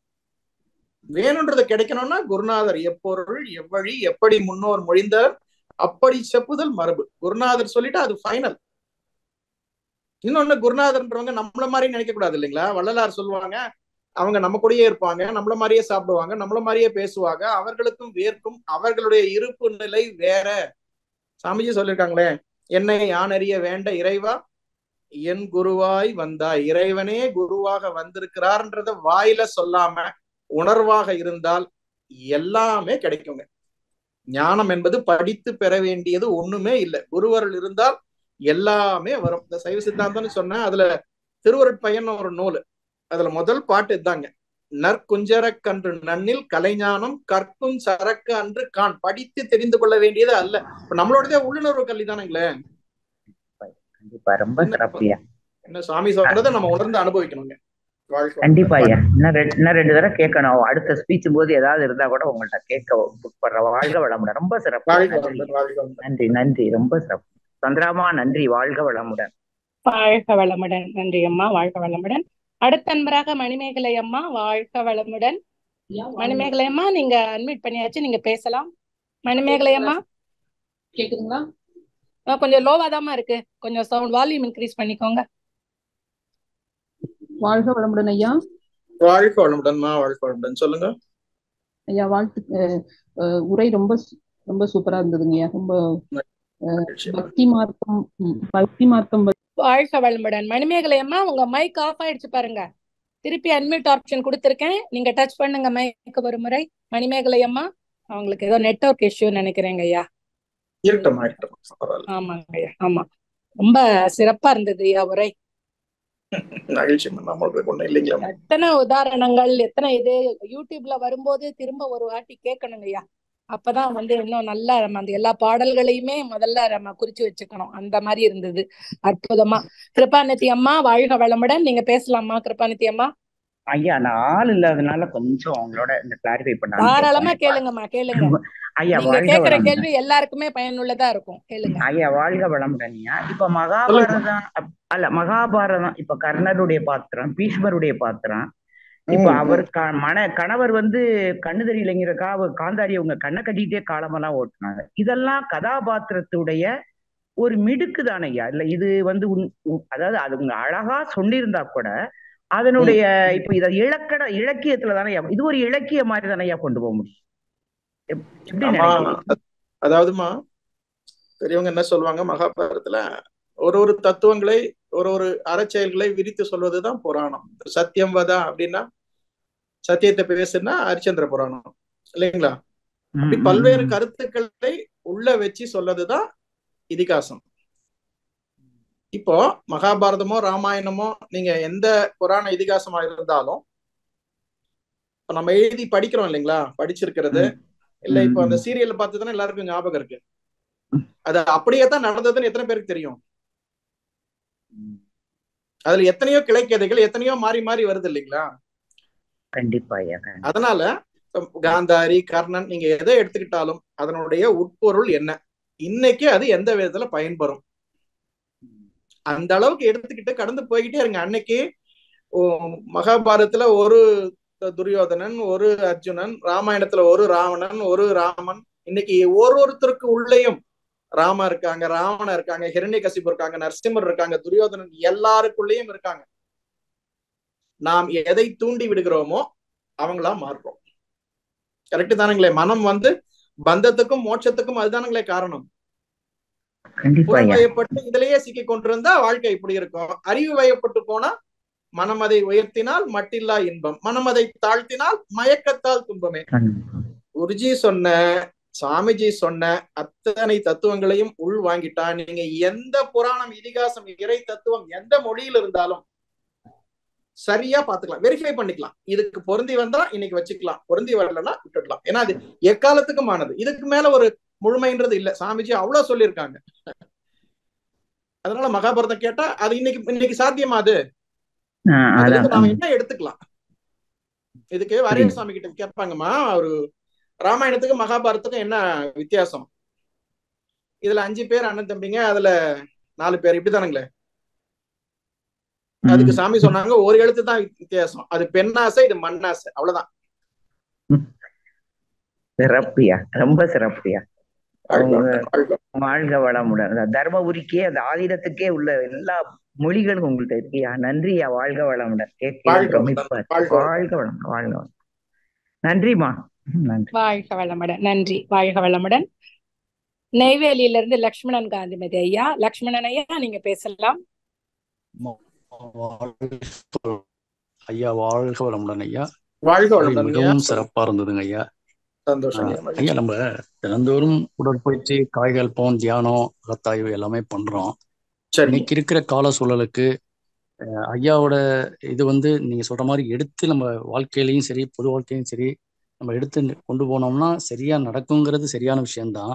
ஆனா அந்த சூழலுக்கு அதாவது நம்ம ஐயாவோட சூழல்லே நம்ம குடும்ப சூழலா இருக்கட்டும், வெளி சூழல்களா இருக்கட்டும் கொண்டு போகணும்னா அப்பங்க அந்தந்த சூழல்ல நடக்கக்கூடிய சூழலுக்கு ஆட்டோமேட்டிக்கா நம்மளோட இது நார்மல் நிலைமைக்கு மாறிடுதுங்க ஐயா. மாறிடும். எந்த ஒரு இதுலயுமே நம்ம ஒரு தனிப்பட்ட ஒரு சூழலோ ஒரு இதுக்கோ இருக்க முடியல. அந்த விஷயத்த ஒரு நல்ல விதமாவே கொண்டு போறதுங்க ஐயா. அத அப்படி ஏதாவது ஒரு செயலை செய்யறோம் அப்படின்னா மற்றவருடைய தூற்றலுக்கும் மாதிரி இதுக்குன்னு தான் நம்ம ஆளாகிற மொழிய சங்கடத்துக்கும் கடைபிடிக்கிறது. வாழ்க வளமுடன் ஐயா. எப்படிங்க ஐயா வழி நடத்தி கொண்டு போறதுங்க ஐயா? அதாவது நாம நம்மளை பத்தி யோசனை பண்ணலாம், நம்மை உயர்த்திக்கவோ தாழ்த்திக்கவோ வேண்டாம். சரிங்களா? சாமிஜி சொல்லிக்கிற தத்துவங்கள்லாம் அப்படி உண்மையாவே சொல்லியிருக்காங்க. அந்தந்த காலத்துல நாம என்னென்ன யாரு கூட சந்திக்கிறோமோ அந்த அலைச்சூழல் நடக்கிற பழக்க பதிவு வரத்தானே செய்யும். மனவளக்கலைக்கு நாம எவ்வளவு வருஷம் ஆச்சுங்க இந்த பயிற்சிகள்லாம் செய்யறது? ஒரு 50 வருஷம் செஞ்சிருப்போமா? இல்லங்கய்யா, இல்ல, ஒரு 20 வருஷம். 20 வருஷமா தானுங்களா இந்த பழக்கம்? பல ஆமாங்கய்யா. 1000 பிறவிகளா எந்த பழக்கம்? விலங்கின பதிவு தானுங்களே. இப்பதான் ஒரு மாற்று செயல் செய்ய ஆரம்பிச்சிருக்கிறோம். அப்ப வலிமை அந்த பழக்கத்துக்கு தான். விளக்கத்துக்கு கொஞ்சம் கால தாமதம் ஆகும். ஆனாலும் இதை விட்டுட்டு போகல, செஞ்சுக்கிட்டு இருக்கோம் பாருங்க. செய்ய செய்ய செய்ய செய்ய சொல்றாங்கல்ல 51% மேல இந்த விளக்கம் பழக்கமா வரும்போது சரியா இருக்கும். இது நமக்கு மட்டும் நம்ம எல்லாம் சாதாரண மக்களுங்க. சாமிஜி சொல்லியிருப்பாங்க இல்லைங்களா, சிந்தனையில் உயர்ந்தவர்கள் சீர்திருத்த முறை வாழ முயலும் போது சொந்த மனையாளே எதிர்ப்பார். ஏன் மத்தவங்க மாதிரி நீங்க இருக்க மாட்டேன்றீங்கன்னு கண்டிப்பா கேட்பாங்க. சீர்திருத்தம் ரொம்ப ரொம்ப ரொம்ப சிரமங்கய்யா. நாம எதிர்பார்ப்பு இல்லாமல் இது சரியான வழின்ற தெளிவு இருக்கும். இந்த வழியை கடைபிடித்துக்கிட்டு போயிட்டே இருக்கணுங்கய்யா. மற்றவரை எதிர்பார்த்தல் கையேந்தல் வேண்டாம். நமக்கு ஒருத்தர் அங்கீகாரம் கொடுக்கணும். இப்ப அம்மா சொன்னாங்க, கல்லூரி நாட்கள்ல சார் சொல்லி கொடுத்தாங்க, எங்களுக்கு பழங்கோஷ்டின்னு பேரு, சாமியார் கோஷ்டின்னு தான் பேரு. அவ்வளவு கேலி கிண்டல் தான் நடக்கும். ஐயா, நல்லவனா வாழ்ந்தா என்ன செய்யறோம், நல்லவனா வாழ்ந்தா என்ன சாதிக்கிறோம், முறைப்படி மனவளக்கலை பின்பற்றினால் என்ன கிடைக்கும், முக்தியெல்லாம் அப்புறம் பார்க்கலாம். இந்த வாழ்க்கையில பிக்கல் புடுங்கல் இல்லாம நமக்கு துன்பம் கொடுத்தாலும் பிறருக்கு துன்பம் கொடுக்காம நம்ம வாழ முடியும் இல்லைங்களா? கண்டிப்பா ஐயா. வினை தூய்மைன்னு சொல்றோம் இல்லைங்களா? சாமிஜி என்ன சொல்லுவாங்க, வினை தூய்மை அடையணும்னா எப்படி அடைய முடியுங்க? இப்ப ஒரு ட்ரெஸ்ல ஒரு கரை பட்டுச்சு, சாதாரணமா ஒண்ணு பட்டா தொடச்சா போயிடுதுங்க. நல்லா கொஞ்சம் ஆழமா பட்டதுன்னா என்ன பண்றோம்? அதற்கான சோப் போட்டு துவைக்கிறதாங்க துணிக்கு சௌரியமாவா இருக்கும். வினை தூய்மைன்னா தூய்மை எனில் பழி செயல்கள் பதிவு நீக்கம். நாம இப்ப செய்தோமோ கருவமைப்புல வந்ததோ எப்படி வருது இல்லைங்களா, கருவமைப்போ மேல வர சஞ்சித பிராரப்தம் கழியணும்னா தூய்மை எனில் பழி செயல்கள் பதிவு நீக்கம். அது எப்படி வரும்? துன்ப அனுபவமாக இயற்கை நல்கும். நம்ம பண்ணது தானுங்களே வருது. இது எப்ப தெரியும்? ஆய்வு தனக்குள் ஆற்றி அகத்தே நிற்க. நீங்க வெளியில யாருக்கிட்டே போய் ஏங்க நான் சரியா செய்யறேன்னா எனக்கு இது துன்பம் வருதா, அவங்க உண்மையே சொல்லுவாங்கன்றதுக்கு எந்த ஷூரிட்டியும் கிடையாது. நம்ம மேல இருக்கிற காண்டெல்லாம் அப்பதான் அவங்க காட்டுவாங்க. கண்டிப்பாங்க ஐயா. நீங்க உள்ள இருந்தா தெளிவா தெரியும். இப்படி அனுபவிக்க அனுபவிக்க தேய்வு பெறும் பவவினைகள். அதை உணர்த்தும் திருவிளையாடற் குறிப்பே அன்பர் தூற்றல். 4 பேர் நம்மள திட்டுறாங்கன்னா நமக்கு ஒரு 10,000 வினை இருக்குன்னா அப்பாடா ஒரு 50 வினை கழியுது, தேங்க்யூ தேங்க்யூ, நல்லா 400 முறை திட்டுங்கன்னு போயிட்டே இருக்க வேண்டியதானுங்களே. நமக்கு பொறுமை இல்லாம அதுதானங்கய்யா கோவப்பட்டுட்டோம்னா அது இன்னும் அதிகமா கூடிங்கய்யா. கருணையே இறைநிலை. நம்ம கிட்ட இருக்கிற பதிவு நீங்கிறதுக்காக நாம எப்பயோ செய்த செயலுக்கு விளைவா ஒரு 50 பதிவு கழியறதுக்கு யார் மூலமாவது திட்ட வைக்குது. நாம அதை இதனாலதான் வந்திருக்கு, நம்ம செஞ்சதை அனுபவிக்கிறோம்னு இருந்துட்டோம்னா 50 கழிஞ்சிரும். பேலன்ஸ் 10,000த்துல 50 கழிஞ்சிரும். நாம என்னையா திட்டணும்னு எதிர்த்து பேசும்போது டெபிட் 50, கிரெடிட் 500, பேலன்ஸ் கூடிக்கிட்டே போகுது.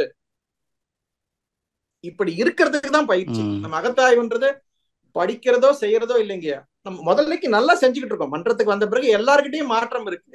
ஆனால் வினை சேருகிற வேகத்திற்கும் இந்த தெளிவுக்கும் வேகத்துக்கும் எவ்வளவு ரேஷியோ இருக்குன்னு பாருங்க. நமக்குள்ள என்னன்னாங்க அங்கீகாரம் கொடுக்கணும். நம்ம இப்படி செஞ்சோம்னா நம்மள யாரும் எதுவும் பேசிடக்கூடாது, சாத்தியமே இல்லைங்க. நல்லா அதான் சொல்லுவாங்க, டோன்ட் பாதர் ஆட்டிடியூட். யார்கிட்டயும் அங்கீகாரம் வர வேண்டியதில்லை. இறைநிலை எனக்குள்ளாக அறிவாக ஆற்றலாக இருக்கிறது. இதை மன்னிச்சுட்டு போய்கிட்டே இருக்கணும். ரொம்ப தைரியம் வேணுங்க. மனவளக்கலையில சாமி சொல்லுவாங்க, பணிவு கனிவு துணிவு சொல்லுவாங்க. கவலைப்படாதீங்க, தொடர்ந்து செய்யுங்க. வாழ்த்து சாமிஜி நினைச்சு வாழ்த்துக்கிட்டே இருங்க, சரியாயிடும். தைரியமா இருங்க. வாழ்க்கை வாழ்ந்துங்க, வாழ்க்கை வாழ்ந்து. இப்படி பேசுறவங்க எல்லாம் ஒரு காலத்துல நமக்கு பாராட்டுவாங்க. கவலைப்படாதீங்க. கண்டிப்பா நன்றிங்க ஐயா, மிக்க நன்றிங்க. சிறப்பு. வாழ்க வளமுடன் ஐயா. அம்மா வாழ்க நன்றி. வாழ்க வளமுடன். நன்றி நன்றி. வாழ்க வளமுடன். அடுத்த அன்பராக சபரீஷ் ஐயா, ஆஸ்திரேலியாவிலிருந்து. சபரீஷ், வாழ்க வளமுடன். ஆமா, வாழ்க வளமுடன் அம்மா. ஐயா வணக்கம் ஐயா, வாழ்க வளமுடன் ஐயா. வணக்கம் வணக்கம் சார், சொல்லுங்க. ரொம்ப சிறப்பா இருந்ததுங்க ஐயா. ஐயா ஒரு பொதுவான கேள்வி என்னன்னா, இப்ப வந்து இப்போ நிலவுல கூட நம்ம போய் இந்தியா இதெல்லாம் பதிச்சாங்க ஐயா அந்த சேட்டலைட். அங்க வந்து இப்போ சிவசக்தி பாயிண்ட்னு சொல்றாங்க, இல்லாட்டி அப்போ அங்க மெயினா இந்த நிறைய இது வந்து இந்த கிரீக் டெர்மினாலஜி வீனஸ் அந்த மாதிரி அந்த Greek god and goddesses name வந்து வைக்கிறாங்க. இப்போ எனக்கு என்னன்னா, இப்போ இந்த இப்ப நம்ம இதுல வந்து சக்திகலம் சிவகலம் அப்படின்னு சொல்றாங்க. இப்போ நம்ம ஒரு ஒரு ஜென்ஸுக்கு வந்து ஒரு ஆம்பளைங்களுக்கு வந்து இம்பர்சனலா நேச்சரை வந்து நம்ம கனெக்ட் பண்றது வந்து ஈஸியா இருக்கும். பட் ஆனா இப்போ இதுவே வந்து நிறைய நம்ம ஊர்ல விமனுக்கு வந்து அவங்களுக்கு பர்சனலா கனெக்ட் பண்ணாதான் அவங்க ரிலேட் பண்ண முடியுதுங்க ஐயா. அம்மன் கோயில் அம்மன் இப்போ அவங்க அந்த மாதிரி ரொம்ப ரிலேட் பண்ணவங்க கிட்ட நம்ம போய் சிவசக்தி பாயிண்ட் சிவகலம் சக்திகலம் சொன்னா அவங்க சில பேர் ஏத்துக்க மாட்டேங்கிறாங்கல்ல. ஆமாங்க, அதை பத்தி என்னங்க கொஞ்சம் ஐடியா கொடுங்க. நன்றி ஐயா. நம்ம அவங்களுக்கு கன்வின்ஸ் பண்ண வேண்டிய அவசியம் ஒண்ணும் கிடையாதுங்களே. அவங்களுக்கு புரியுற மாதிரி இறக்கி சொல்லணும். இன்னொன்னு, இப்ப சாமிஜி உணர்ந்த அந்த நிலையிலிருந்து நமக்கு சொல்லியிருக்காங்கய்யா. எத்தனை விளக்கங்கள் கொடுத்திருக்காங்க, நம்ம லெவலுக்கு இறங்கிதானே கொடுத்திருக்காங்க. ஆமாங்க ஐயா. ஆமா, இப்ப பேர் வந்து நமக்கு இப்ப மொழிகள் அப்படின்றது இப்ப வீனஸ்ன்னு சொன்னா அவங்களுக்கு தெரியுது, சுக்கிரன்னு சொன்னா தெரிய மாட்டேன்னுது, வெள்ளின்னு சொன்னா தெரியும், இப்படிதானுங்களே. இறை தத்துவங்கள்ல கொஞ்சம் மொழி மூலமா விளக்குறது ரொம்ப கஷ்டம் தாங்க. லாங்குவேஜ்ன்றது ஒரு கம்யூனிகேஷன் மீடியம். சாமிஜி சொல்லுவாங்க இல்லைங்களா, அந்த மொழியில இருந்து அப்படியே வச்சுப்போங்க, ஒன்னும் தப்பு இல்ல. எல்லாருக்கும் புரியணும்னா கொஞ்சம் அறிவு நிலை வளர்ந்து முதல்ல ஆர்வம் இருக்கணும். நீங்க அந்த பேர் வைக்கிறாங்க இல்லைங்களாங்கய்யா. ஆமாங்கய்யா. அந்த பேரை அவங்களுக்கு புரியுற மாதிரி சொல்லிட்டு போங்க. அதான் இப்ப நம்ம முதல்ல வந்து சக்தி களம்னு சொன்னோம், இப்ப பேரியக்க மண்டலம்னு சொல்றோம் இல்லைங்களா. ஆமாங்க ஐயா. ஆமாங்க, எல்கேஜி பசங்களுக்கு பிஹெச்டி பாடத்தை நடத்த முடியாது இல்ல. கரெக்டுங்க ஐயா. அவங்க வரட்டும், கத்துக்கிட்டோம், உணர்ந்தா சரி நமக்கு மேல ஒரு ஆற்றல் இருக்கு, அதுதான் உள்ள இருந்து இயக்குது. இறைஞானம் அவங்களா அதுக்காகத்தாங்க என் மதங்கள் வச்சது. விளங்காதவங்களுக்கு சரி நம்பிக்கையாவது இது நல்லதை செய் கெட்டதை செய்யாதுன்னு சொல்லி வச்சதுதான் மத ஒழுக்கம். இப்ப நீங்க மேல மேல சொன்னீங்க இல்லைங்களா, டார்க் மேட்டர் மேல போயிட்டே இருக்கு. நீங்க அஸ்ட்ரானமி படிச்சீங்கன்னா அது அப்படியே போச்சுன்னா பிளாக் ஹோல்ன்றது என்னதுங்க, நம்ம தத்துவம் விடுங்க, பிளாக் ஹோல்ன்றது ஆஃப் ஜீரோ ரேடியஸ் அப்படிதான் நீங்க சொல்றாங்க. அது என்னதுங்க, அது பிளாக் ஹோல் சொல்றாங்க, அது என்ன சொல்லுங்க. பிளாக் எனக்கு தெரிஞ்சிருக்கு, அது will observe everything. இல்ல, அதுக்கு அந்த இதுல சொல்றாங்களேங்க அஸ்ட்ரானமில infinite mass, zero radius but of infinite mass அப்படின்னு சொல்லுவாங்க. அது இருக்கிறதுன்னு ஜீரோ ரேடியஸ் என்னதுங்க, ஒண்ணுமே இல்ல, ஆனா அது இன்ஃபினிட் மாஸ். இதுதானுங்களே அந்த பாட்டு வரும், பூஜ்ஜியத்துக்குள்ளே ஒரு ராஜ்யத்தை ஆண்டு கொண்டு புரியாமலே இருப்பான் ஒருவன், அவனை புரிந்து கொண்டால் அவன் தான் இறைவன்.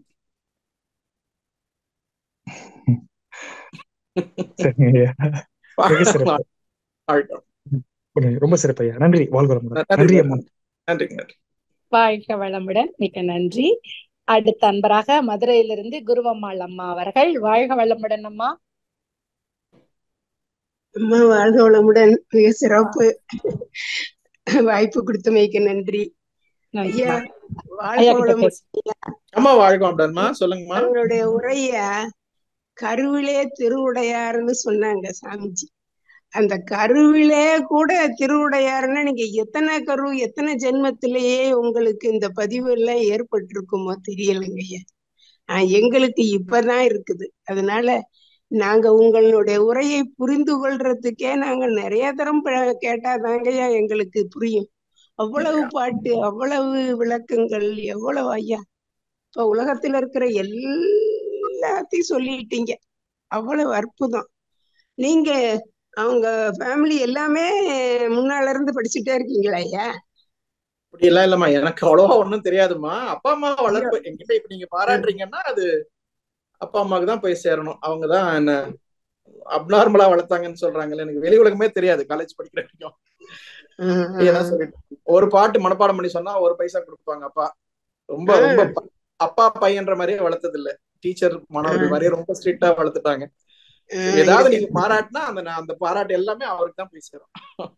ஆனா உங்க மூலமா எங்களுக்கு கிடைக்குது. ரொம்ப அற்புதங்கய்யா, பிரமிப்பா இருக்குங்கய்யா. உங்களுடைய உரை வந்து மிகவும் பிரமிப்பா இருக்கு. எப்படிதான் இவ்வளவும் படிக்கிறீங்க? அப்படியெல்லாம் ஒண்ணும் இல்லைங்கம்மா, இது சாதாரண விஷயம் தானுங்களே. கேக்குறவங்களுக்கு நல்லது சொல்லணும்னு நினைச்சா அந்த நேரத்துல என்ன வருது சொல்ல வேண்டியது, நோக்கம் சரியா இருந்தா போதுமா.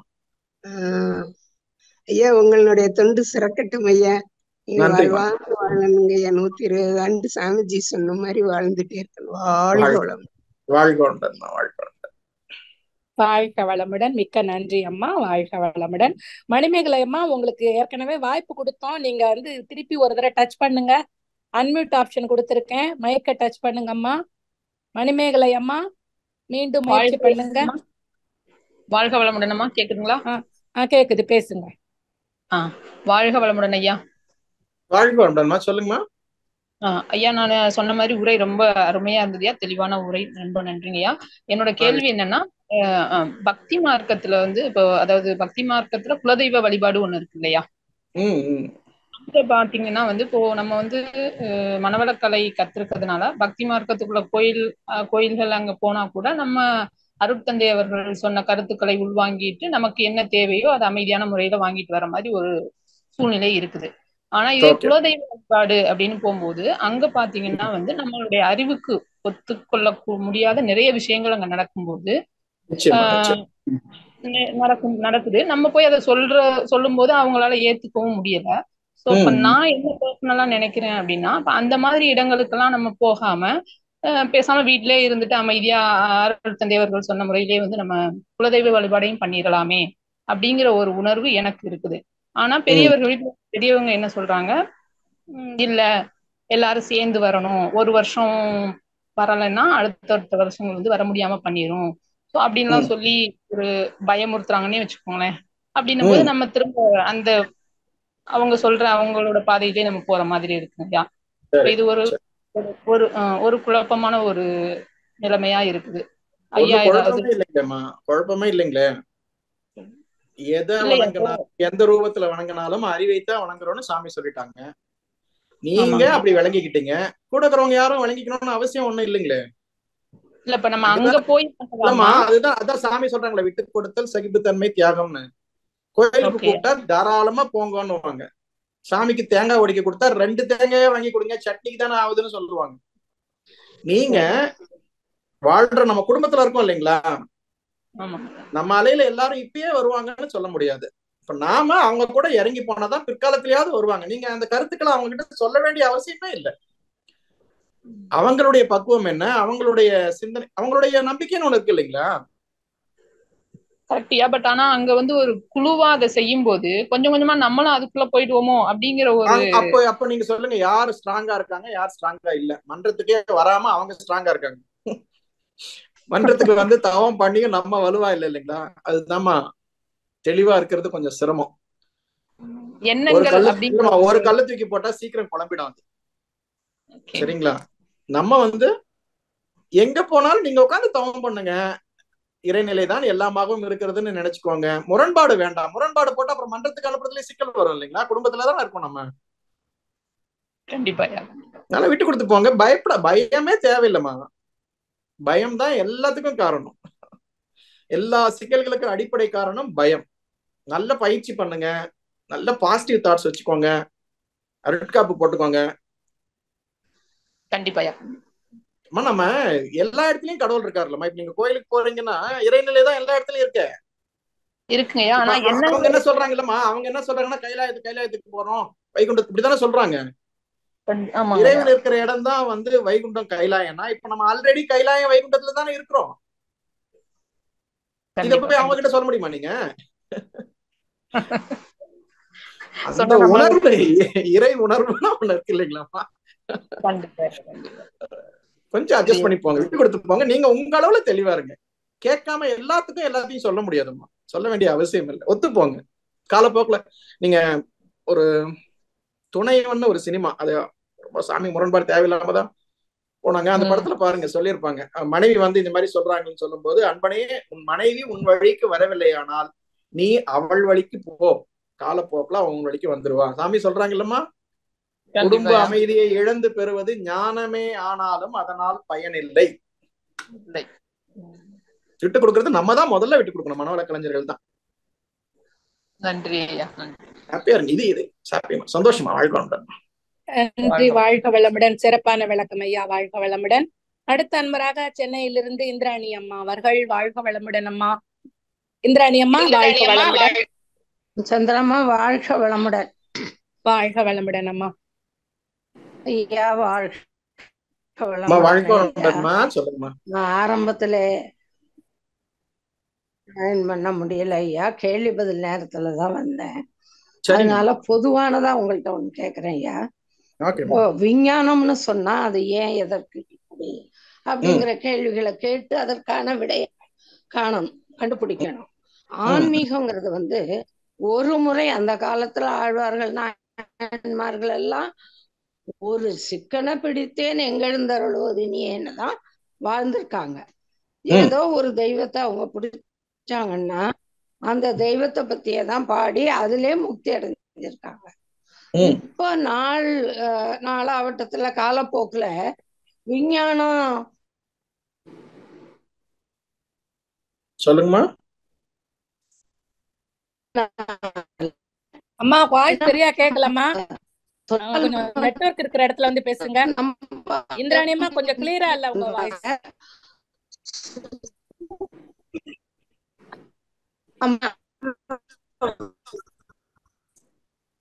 வாழ்க வளமுடன். அம்மாக்கு ஏதோ நெட்வொர்க் பிரச்சனை நினைக்கிறேன். வாழ்க வளமுடன் அம்மா. உங்க வாய்ஸ் கொஞ்சம் சரியா கேட்கலம்மா. சரியா நெட்வொர்க் இருக்கிற இடத்துல பேசுங்க.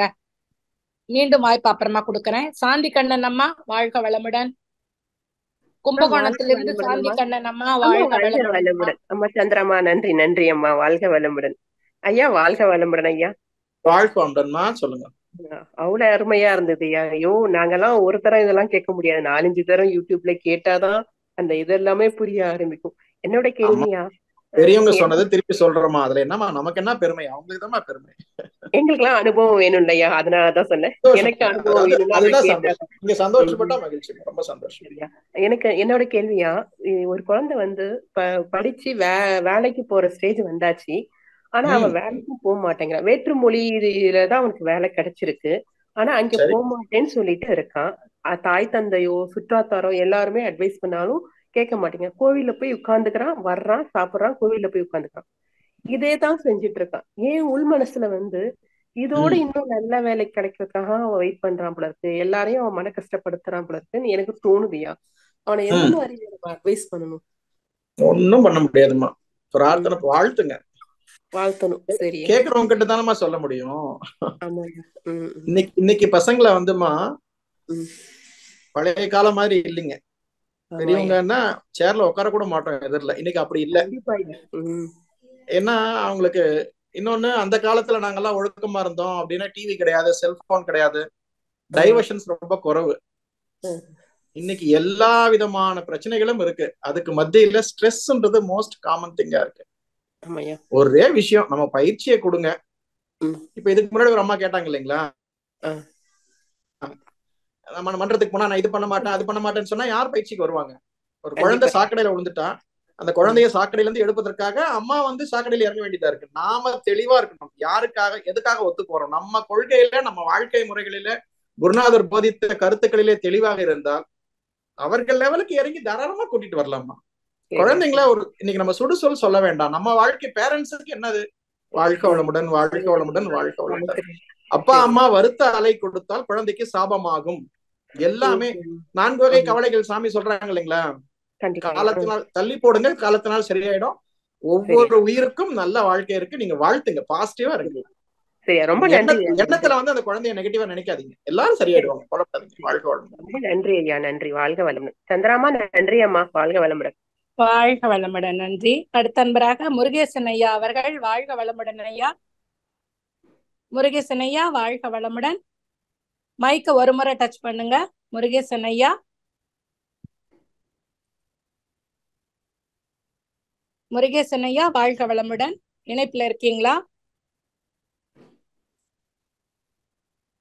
ஐயா? வாழ்க வளமுடன் அம்மா. வாழ்க வளமுடன் ஐயா. இன்னைக்குதான் நான் தங்களுடைய உரையை கேட்டேன். நான் தொழில இருக்கிறேன். நீங்க நம்ம உறுப்பினர் குடும்பத்துல இருக்கிறவங்க கிட்ட பேசுறத விட இனிமையா இருக்குங்க. உங்க தொண்டு சிறக்கட்டுங்க. நான் அப்புறம் தனியா அப்புறம் இதனுடைய இதை நான் உங்க ஸ்பீச்சை கேட்க முடியல. ரொம்ப மனவளக்கலையில எல்லாரும் ஒரே குடும்பம் தாங்க. எதுவுமே நம்ம இதனால வரைக்கும் இந்த உங்களுடைய கருத்தை நம்ம மனசுக்கு புதுசா ஒண்ணு ஏத்துக்கும் போது மனசுல ஒரு உற்சாகம் பொங்குதுங்க. வாழ்த்துக்களுங்க. நன்றி. வாழ்க வளமுடன். வாழ்க வளமுடன்.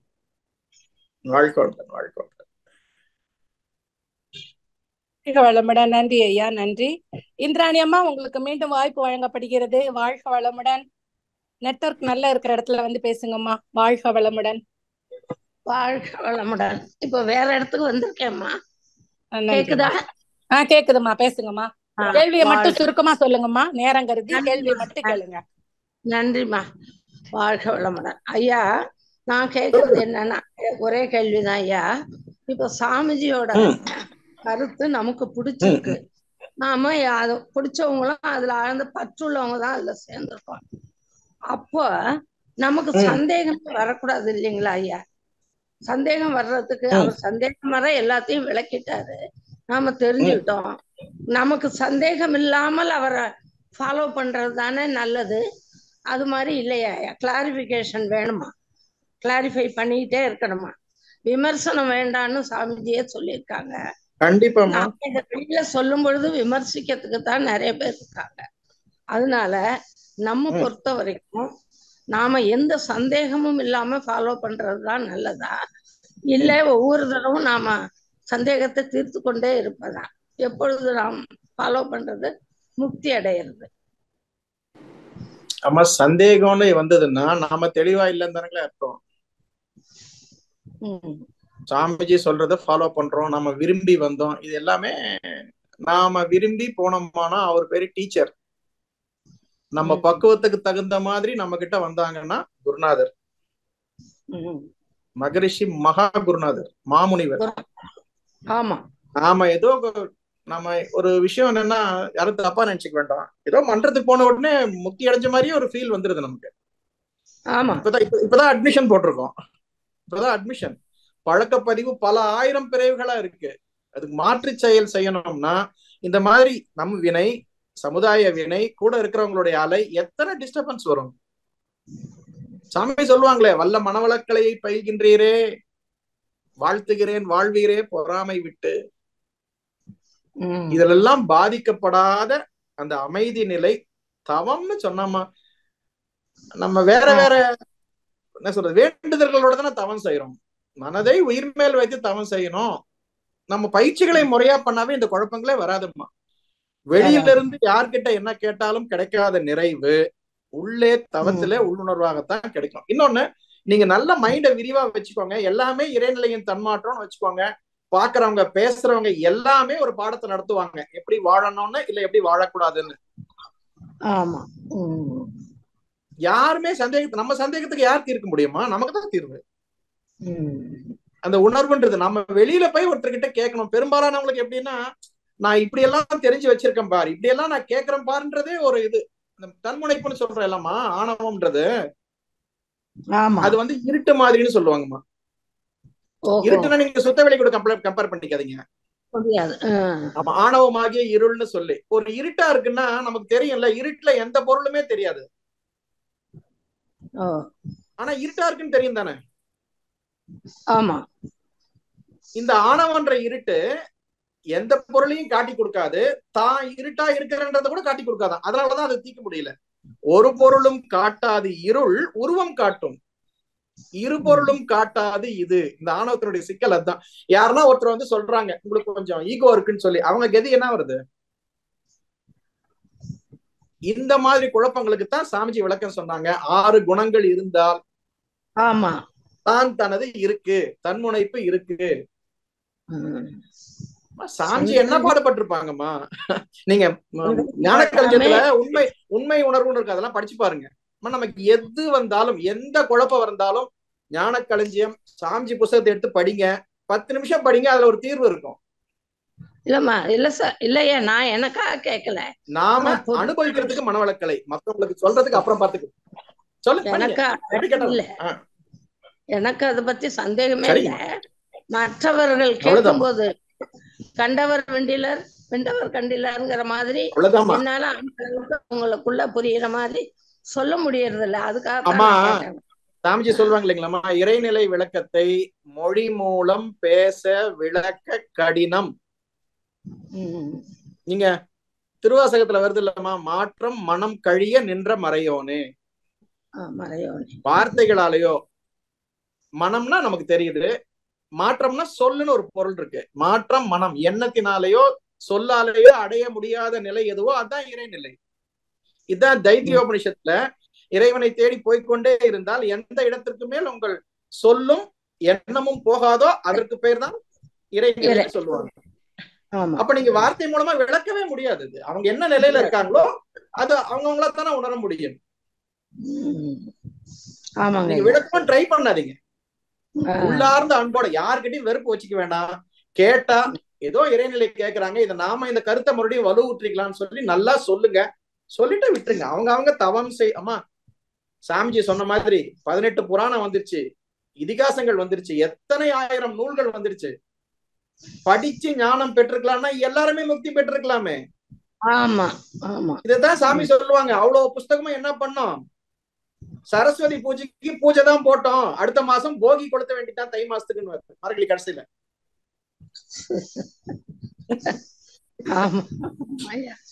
நன்றி ஐயா. வாய்ப்பு கொடுத்ததுக்கு நன்றிமா. நன்றிமா. வாழ்க வளமுடன், வாழ்க வளமுடன். அடுத்த அன்பராக ரமேஷ் டிகாராம் ஐயா. நேரம் கருதி கேள்வியை மட்டும் சுருக்கமா கேளுங்கய்யா. நேரம் ஆல்ரெடி முடிஞ்சு போச்சு. வாழ்க வளமுடன். வாழ்ப்புக்கு நன்றிங்கம்மா. வாழ்க வளமுடன் ஐயா. நல்லா இருந்ததுங்க. ஒரு சின்ன ஒரு சந்தேகம் தான். விஞ்ஞானிகள் காஸ்மாலஜில போய் ஆராய்ச்சி பண்ணி அவங்களுடைய எண்ணத்தை மக்களுக்கு தெரியப்படுத்துறாங்க. இப்போ ஸ்பேர் போயிட்டு இவ்வளவு டீப்பா போயிட்டு எங்கெல்லாம் ஸ்டார்ஸ் இருக்கு, இன்னும் கேலக்சிஸ் இருக்கு, இன்னும் உள்ள நிறைய இருக்கு. அவங்கள ஆராய்ச்சி பண்ணதே இந்த எல்லாம் சொல்றது அந்த பிக் பேங் தியரியை ரிவர்ஸ் பண்றாங்க. அப்படி இருக்க பட்சத்துல நம்மளும் ஆராய்ச்சி பண்ணிட்டு இருக்கோம். நம்ம மெய்ஞானிகளா போய் ஆராய்ச்சி பண்றோம். ஆனா என்ன வித்தியாசம், அவங்க உணர்வு பூர்வமா அவங்களுக்கு தூண்டுதல் வருதா, இல்ல ஆராய்ச்சி பண்றதால அவங்களுக்கு தூண்டுதல் வருதா? ஆனா மக்களுக்கு கொண்டு போய் சேர்றது இப்ப நம்ம தியானம் பண்றோம், நம்ம உணரதான் முடியும். பட் அவங்க 800 கோடி மக்களுக்கு ஓகே, அந்த ஆராய்ச்சியாளர்களும் அட்லீஸ்ட் ஒரு 500-600 கோடி அந்த போட்டோகிராஃப்ஸ் பார்த்துருப்பாங்க. அவங்க உணர்றாங்க, டைரக்டா போய் பாக்குறாங்க. ஸோ எது உங்களுக்கு இறை சப்போர்ட்டிவா இருக்குங்க ஐயா? நம்ம மெய்ஞானிகளுக்கு ஒரு அமைதி வேணும், அதுங்கிற ஒரு சப்போர்ட்டிவா இருக்குங்களா? இல்ல விஞ்ஞானிகள் ஆராய்ச்சி பண்ணி அந்த இன்னும் மேலே கொண்டு போனா அவங்க ஃப்ரீக்வன்சி கம்மி பண்ணி அந்த உணர்வோட பண்றாங்களா? ஃபர்ஸ்ட் கேள்வி அவங்களுக்கு. பட் எப்படி அந்த தூண்டுதல் வருது அவங்களுக்கு? கொஞ்சம் விளக்கம் நீங்க. வாழ்க வளமுடன். இதுதாங்க சாமி சொல்றாங்க, இறைநிலையே அந்தந்த பக்குவத்திற்கு ஏற்ற மனிதர்களை தேர்ந்தெடுத்து அவர்கள் மூலமாக இயற்கை ரகசியங்களை வெளிப்படுத்துகிறது. அவங்க நினைச்சு கண்டுபிடிக்க முடியாதுங்க. தான் அற்ற இடம்தான் தத்துவம் விளங்கும். நான் செய்யறேன். நீங்க கிரேட் மேன் எல்லாம் பாருங்க, ரொம்ப ஹம்பிளா இருப்பாங்க, நான் எதையும் செய்யலன்னு. ஏன்னா முனைப்பு வந்தா என்ன வருங்க, அதற்கான அலைச்சூழல் வந்துடும்ல. விஞ்ஞானிகள் மெய்ஞானிகள் ரெண்டும் இணைய வேண்டும், விஞ்ஞானம் மெய்ஞானம் இணைய வேண்டும் தானங்களே மகரிஷி சொல்றாங்க. இப்ப ஜூம்ல பேசிட்டு இருக்கோம், விஞ்ஞானிகள் கண்டுபிடிக்காம எப்படி பேச முடியும்? விஞ்ஞானிகள் எந்த இடத்துல அவங்க அறிவு விண்ணை பற்றியதுன்னா என்னதுங்க, விண்ணின் கூட்டம் தானே இந்த விஞ்ஞானம். இது முடிகிற இடத்துலதான் மெய்ஞானம் தொடங்குது. விஞ்ஞானம் என்பது நம்ம பிசிக்கல் புலன்களால் உணரப்படக்கூடியதுதான் விஞ்ஞானம். மெய்ஞானம் என்பது மெட்டாபிசிக்ஸ், புலன் கடந்த மெய்ப்பொருளியல். விஞ்ஞானத்துக்கு ப்ரூஃப் அவசியம், மெய்ஞானத்துக்கு ப்ரூஃப் எல்லாம் கிடையாது. எம்பெரிக்கல் ப்ரூஃப் கிடையாது, எம்பெரிக்கல் ப்ரூஃப் கிடையாது, அனுமானம் தான். யாருடைய வேலையும் புறந்தள்ள வேண்டியது இல்லைங்க. இறைநிலை விஞ்ஞானிகளுக்குள்ளே இறைநிலை தானே விஞ்ஞானியா வருது. எல்லாமே தன்மாற்றம் தானுங்களே. மனவளக்கலைய ஆமா உண்டுன்னு சொல்றவங்களும் இறைநிலை தான், இல்லைன்னு சொல்லி கேள்வி பண்றவங்களும் இறைநிலை தான். விஞ்ஞானிகள் ஆக்கத்துறைக்கு அறிவை பயன்படுத்த வேண்டும். அதானுங்களே நேர்வழியில் விஞ்ஞானம் பயனாய் கொள்ளும் நெறிமுறைகள் இவை இணைந்த வாழ்வு காண்போம். எல்லா அறிவும் ஆக்கத்துறைக்கு செயல்படுத்தணும், அதுதான் முக்கியம்.